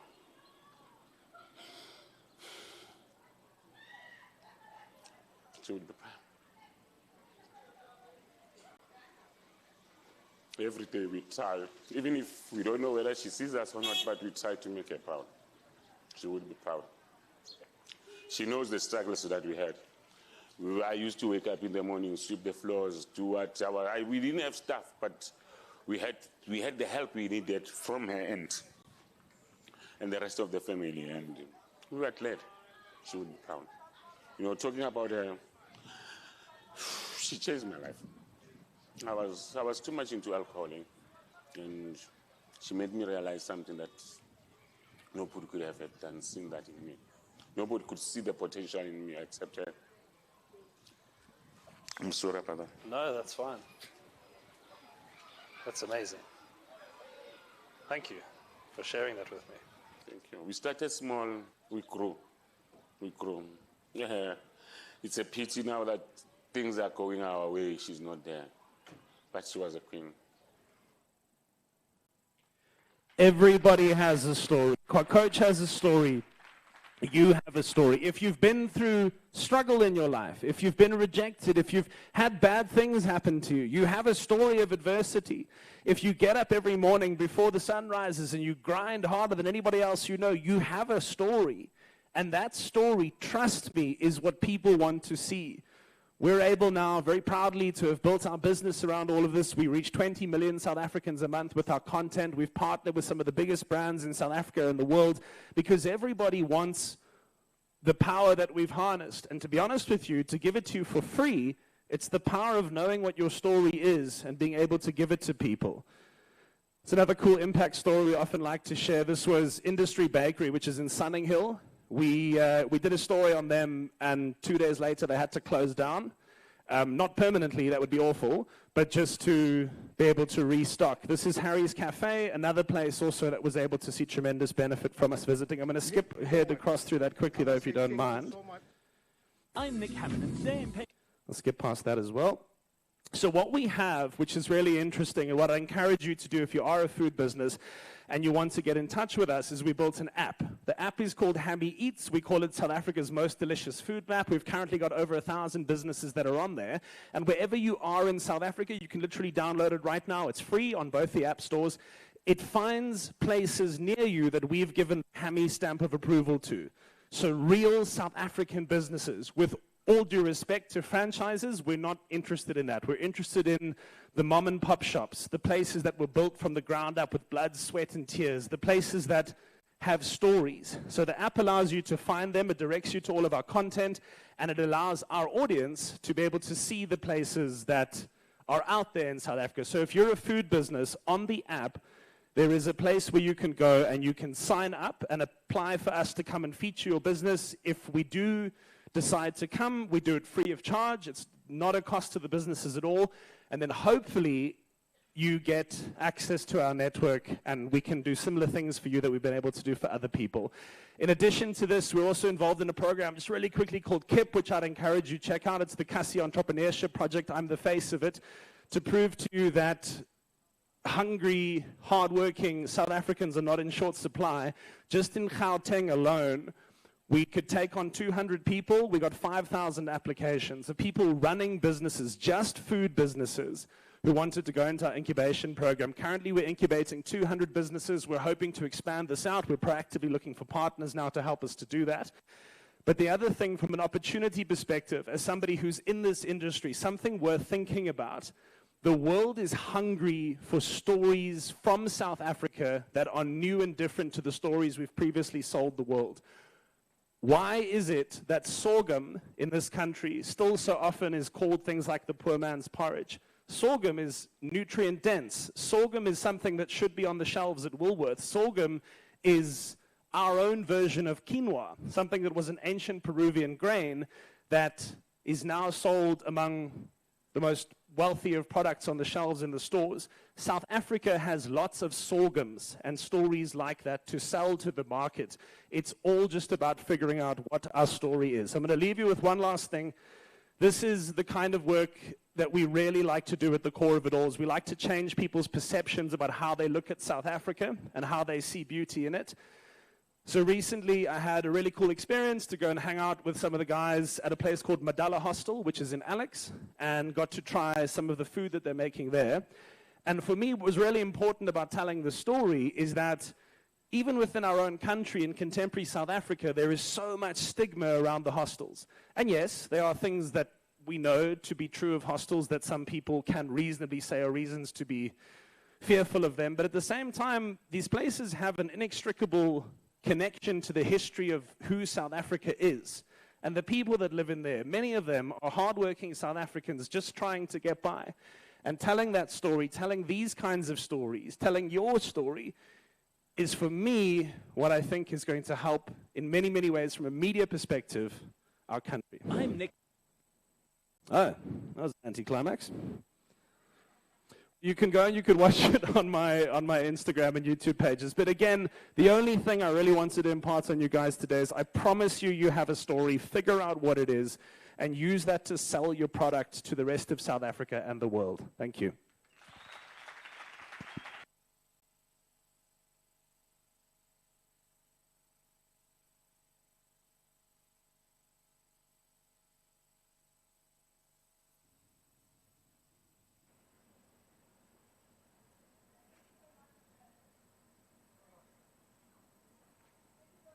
I will need pictures for Nick now.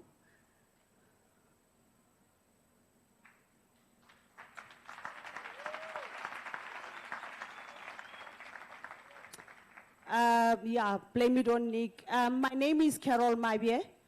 I'm just here to introduce our last speaker, who's coming to actually relieve our semi-finalist pitches for our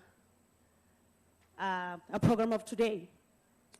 I'm about to call Mutibedi from Nedbank, who's coming to tell us and give us the list of the people of the winners.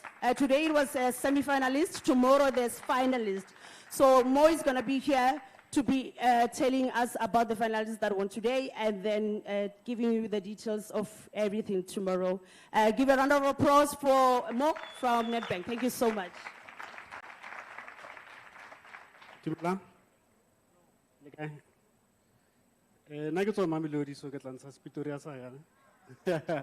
That's where I'm from. Guys, thanks for today. It's been a great day, I'm sure. For everybody who's still here, I'm sure you can all agree that it's been an enriching day, empowering day, and we're looking forward to day 2 tomorrow, right? I can see my sister Mola, Mola. If you want us to get some energy here before we announce the winners of the pitches, not the winners, but the semi-finalists, right? So if you get the process for the semi-final, tomorrow we're going to have the final. But before that, I got to get to Nedbank. So obvious, get to Nedbank, the competitions on Nedbank, right? So Sbu said earlier that we are gonna run a competition, great competition, where one, or let me say 2 of you are going to win a POS device if you open a Nedbank small business account, or if you already have one, right? Dumelang, ashe, litsuhile. Ke competition ba haetso. Wa winner, POS device. Mahala. Ka mo potleng, ba swipe mo wena you.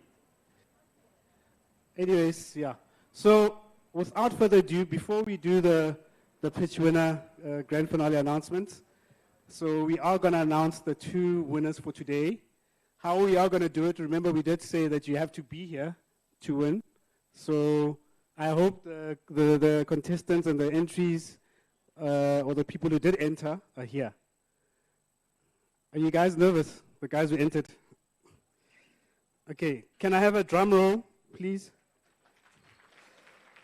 For the first winner of the Nedbank POS device competition, I am going to call the representative or the owner or the CEO, like you guys like calling yourselves, of Nkanyezi Delight.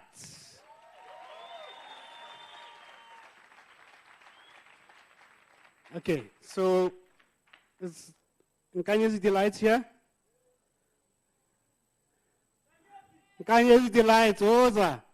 Otherwise, I'm going to number 2. Okay, are they here? Oh, siyabonga.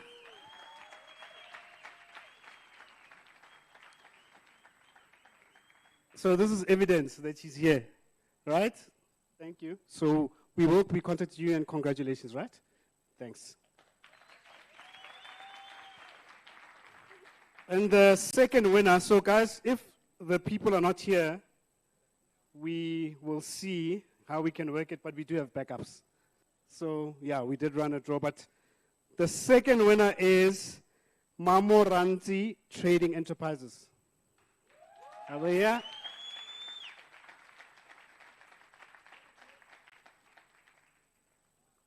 Are you?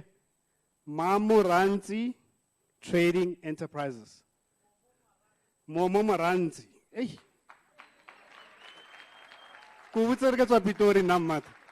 Sorry. Sorry about that. Sorry about that. Congratulations, my brother. Thanks, ne? Yeah, the gentleman and my colleagues there will take your name and details. Thanks. Well done. So, guys, with the competition, we'll be running it again tomorrow. So, please, my colleagues are there at the corner there. They're ready to open bank accounts, SBS bank accounts. You could win a free device. It's worth 1,299, guys. I'm sure that's money that can go back into your business, right? Now, without further ado, I want to first thank you guys, right? it takes courage to stand up here, right? And try to sell yourself, sell your business, sell what you are selling or what value proposition that you're offering, right? If you remember those who've been to an interview and they say, tell us about yourself, you know? That's exactly what it is here. And everybody's looking at you and you need to inspire and make it understand. So to each and every single one of the 20 contestants or grand finalists today, I'd like to say congratulations to you guys, right? You are all winners in our eyes, and we look forward to seeing all your growth, right? And today doesn't mean that if you haven't won or you haven't been to the next round, that you're a failure. It just means that you must sit down with yourself and your team and say, what do I need to do? We try again tomorrow to grow, right? So yeah, let me not keep the nerves there. See, there's an envelope, so I'm not cheating, right? So thanks to all the judges also again who worked tirelessly in terms of rating this. So to the guys who are here, and I hope everybody's here. If you are not here, I might decide to name the next one. All right, guys, can you please stand up for these people, as I said, and these great entrepreneurs, please, right? Because they are going to be going to the grand finales tomorrow. As I said, it takes courage to be here, guys, right? We look up to them, right? So, as we had said, we are going to be announcing the top 6, right? So there was 20 contestants. Of the 20 contestants, based on the pitching clinic and how we rated all contestants, the top 6 are going to be announced. So, number 1, sorry, we're not going to announce it on screen. I can see you looking on screen. Look at me. Number 1, and not number 1 by order of, in terms of who was scored the highest, but in terms of the ratings that we had, right? Can I have drum rolls, please, for the first one? Let's go, guys. Let's go, guys. The first contestant in tomorrow's grand finale to win the grand prize of the Kasi Business Challenge of 100,000 rands is Lee Correct.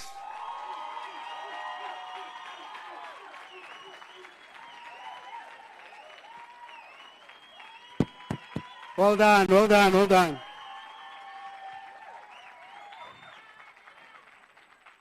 Well done. Think if you don't mind, and I'm sure you don't mind, to stay on stage so that you can maybe take a photo up after this. Well done, well done.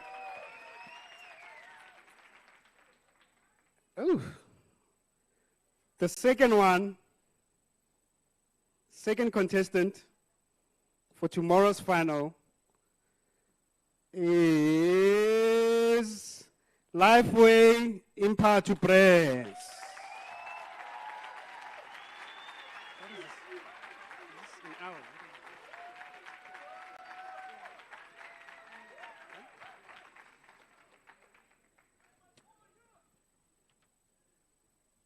I don't want to get your names wrong, so now I'm going to try and get the right names, right? The third contestant in tomorrow's grand final is, guys, I asked for drum roll for the first one, but now we're still quiet. Uplene Group, Tiehotian. Well done, well done, well done, well done, well done.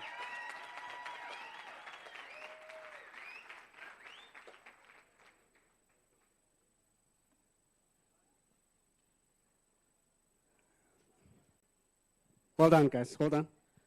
And the fourth contestant in tomorrow's final. Are you guys ready? I know there's nerves here. Come, guys. I'm not going to call them until I hear some rolls. Please. Please, guys. Please, please. Queen's Greens Pty Limited.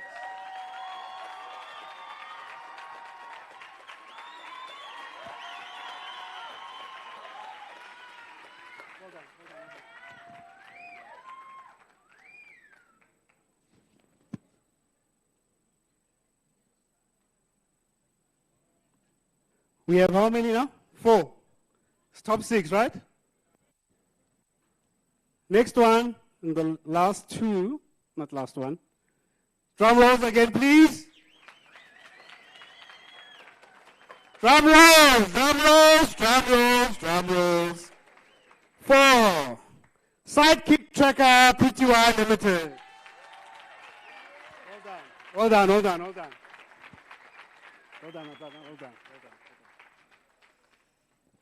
Last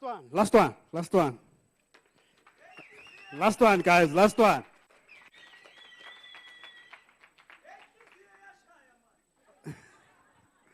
Well, I know you should have been here, because we are talking from there. Huh? But anyways. Guys, again, congratulations. I know I sound like that job interview where they rejected you, but it's not really that. We're really proud of everybody, right? The last contestant for tomorrow's grand final. Last drum roll to close the day. Please, last drum roll. Last drum roll for 0 Greens.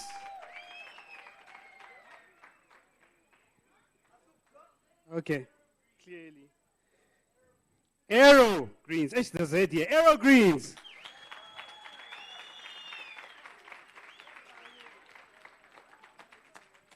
Okay, guys. They are not here. They are not here. What does that mean?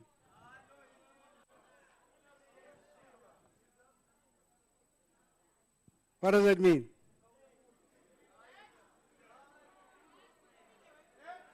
Yeah? Must move on.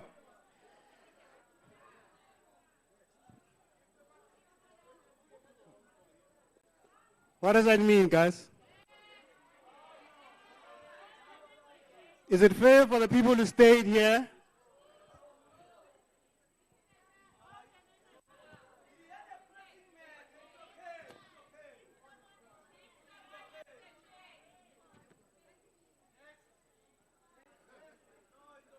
What do we do, Bulelani?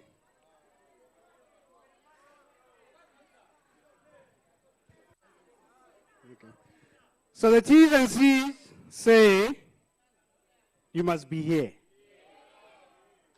I'm just mentioning it so that people are here, who are here, they can record it. Right? So Aero Greens is not here. Right? So we move on. We are going to move on. The last contestant for the final tomorrow of the grand finale to win the Kasi Business Challenge. Let's also give them the joy of the drum roll.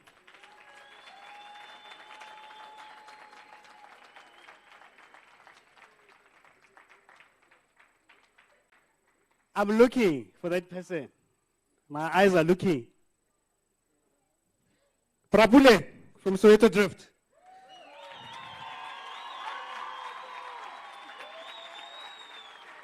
Well done.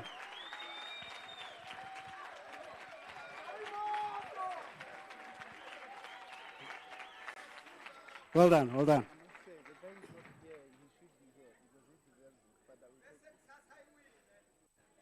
So he's saying that the guy who is not here deserves it. That's not true. You are here. You stayed here. Right? Let's give them a round of applause.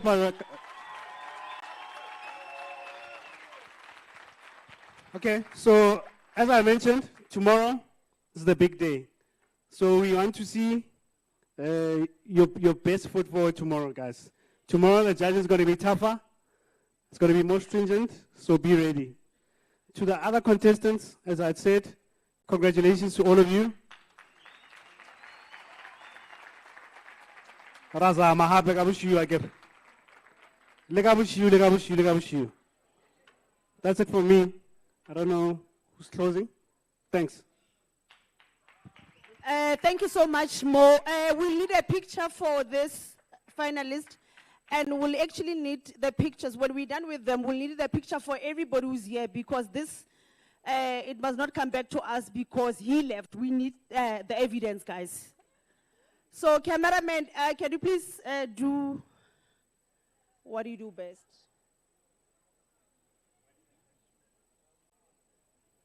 Yeah. Are you done? Go this way.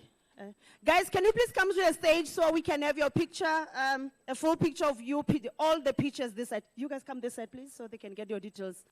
Right now, I'm about to call Bulelani. Please come this way, guys. Kindly, we need the picture of you guys who are left here. It's very important for us to get your pictures, guys, and we appreciate for you guys wait to the final moment. Oh, wow. From 21, it's only, wow, this is very interesting. SK, can I please have a picture of the finalists that are here?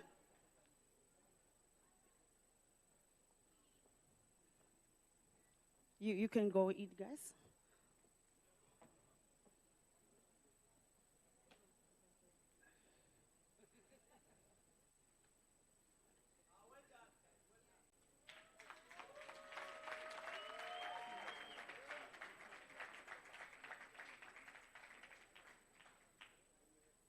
All right, thank you so much, guys. Thank you. Luna Yankamulifen, Jackie, your details. I'm about to call Bulelani Balabalan right now to the stage to come and give us the details of the program of tomorrow. Thank you so much, guys. So, Bafetu, I think to the guys who pitched, thank you. It's nerve-wracking. It takes a lot of courage to pitch.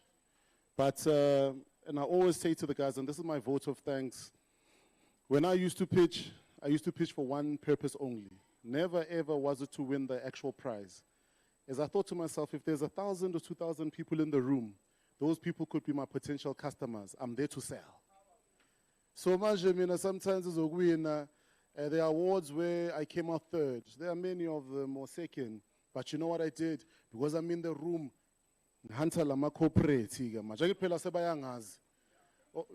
so you think about it, I think for me, think about it in that perspective, but also equally to the guys who will be coming into the segments and the session tomorrow. Just to give you an idea of what we're going to do, tomorrow is our day 2. As part of the day 2, we're going to have panel discussions on the manufacturing. We're going to also have a spaza shop panel discussion. Then over and above that, we're going to have the Deputy Minister of Small Business Development who's going to give a keynote. Some representatives from our stakeholders will also then interact. Then we'll have, then we're going to have Spusiso Leope, gentleman I really love and look up to, who's going to be tomorrow. Then there's some other speakers as well. But also part of that means that the morning, so today what happened was the semi-finals for the Kasi and finale Kasi Pitching Challenge. Tomorrow is the final. The 100,000 rand is split into 3 as per the T's and C's. There's 50,000, 30,000, 20,000. And then tomorrow, those individuals will be announced similar fashion in the afternoon, which is why when you read the T's and C's to what Mo did, it's part of the T's and C's. You can't have someone who was sitting here the whole day, then the person is gone. You know, for me, you participate all the way through so that you are able to then seize. So that is not a finalist, he was here. And that for me, that then it talks to, if you want something, you show up and you're present for it all the way through, so that we award people that are all the way within the journey. Because it just means that for all the other things, that person, and I think for me, it was also then, what it also then talks to, guys, is that clarity in engagement and all the thought. But that's our program for day 2 tomorrow, and then we're also then going to be shutting down, going to have some performances. We've got more of these exhibitors. My kindly ask is that before you even leave, just check out what all the other guys are doing. Meet all new people. Get to chat to the finalists, get to chat with the exhibitors, get to chat with all the other guys that are here. But last announcement is, if there are any guys that are still in the room who want to put up a table to exhibit anything, please get in touch with Jackie. I think they've sort of picked up a space and people showed interest on the side. If you want to showcase more things tomorrow, the more the merrier. You can go talk to that lady over there. Jackie, just raise your hand so they see you. Please stand so they see you and they can know this is the lady from the office, Jackie. Please just go see her if you're interested in doing that. But we kick off tomorrow at exactly 9 o'clock. Want to ram through the program with and keep to time and then just short off on a high. To the guys who came from Eastern Cape, thank you. To the guys who came from all the way from Limpopo, the guys who came through Northwest, who reached out and came out to me and said, the guys who came from KZN, in actual fact. I think the guys at the corner, Z Organics, came from there, and there's a number of other individuals as well. They happen in Tembisa, but they are national. So which is why I need to network. Because I'll tell you one quick story, just one final story. There's a gentleman we worked with years ago who services fire extinguishers, but he's based at Tembisa many years ago. He got an opportunity, and out of that opportunity, he was able to now build a nationwide footprint without having to open offices through working with us, because, not working with us, but working with us indirectly, because we are the 1% factor, we are non-entity, because it's all the entrepreneur. Was able to build networks of those individuals who already have the compliance documents in place, and then prove to a large corporation that they can supply nationwide. So because you've got nationwide individuals that are here, make sure and then follow up with those individuals. But for me, it's been a long day. I'm laboring too long. Ngithanda ukubonga kwini nonke, ngithanda ukubonga all our stakeholders and partners. Day 2 we kick off tomorrow. Ngiyabonga kakhulu, kakhulu, kakhulu, kakhulu, kakhulu, kakhulu. Have a beautiful day. Ngiyabonga. Ngiyabonga. But you can continue to network, guys. Continue to network. The program's over. Siyabonga. And drive safe, travel safe, grab your water, meet other people, get their pamphlets, take their business cards, post about them on social media, meet new individuals. Sharp. And then the exhibitors, please don't leave with the exhibitor forms. Exhibitors, please don't leave with your exhibitor forms and the speed points, so that we are able to do a tally with Jackie. We kindly ask. Exhibitors, please don't leave with your speed points. We need to do a tally with Jackie and her team. Exhibitors, please don't leave with the speed points. We want to do a recon and a tally. And then also, guys, we're going to share all the pictures from today, tonight. We're going to send it to everyone who registered via email. All the pictures from today's talk, and feel free to give us feedback so that we improve on anything that you might not have liked, so that we make sure that the experience is enhanced for you, and thank you. But just the last one, so that I don't get fired. Exhibitors, please don't leave with your exhibition forms. Feel free to leave your pull-up banners if you're comfortable. The place has got 24-hour security. You can leave your tablecloths on the table. No one is going to touch them, I can guarantee you that much. If you want to take product, you can. We've got 24-hour security. Everything you see in here, we leave as well in here as you see it. Feel free. I can guarantee you that much. So more comfortable, Lungaishi tablecloth, so that next thing you don't start from scratch, putting up a tablecloth, putting up forms. Maybe you stock, because your stock is money, but feel free to leave your tablecloth, man, your pull-up banner. That one I can take the bullet for. You can come to me and say, I said. But feel free, feel comfortable. But please network, meet new people. Check out the exhibitors, indoors, outdoors. Check out all the people, meet them, get to know them, network, guys.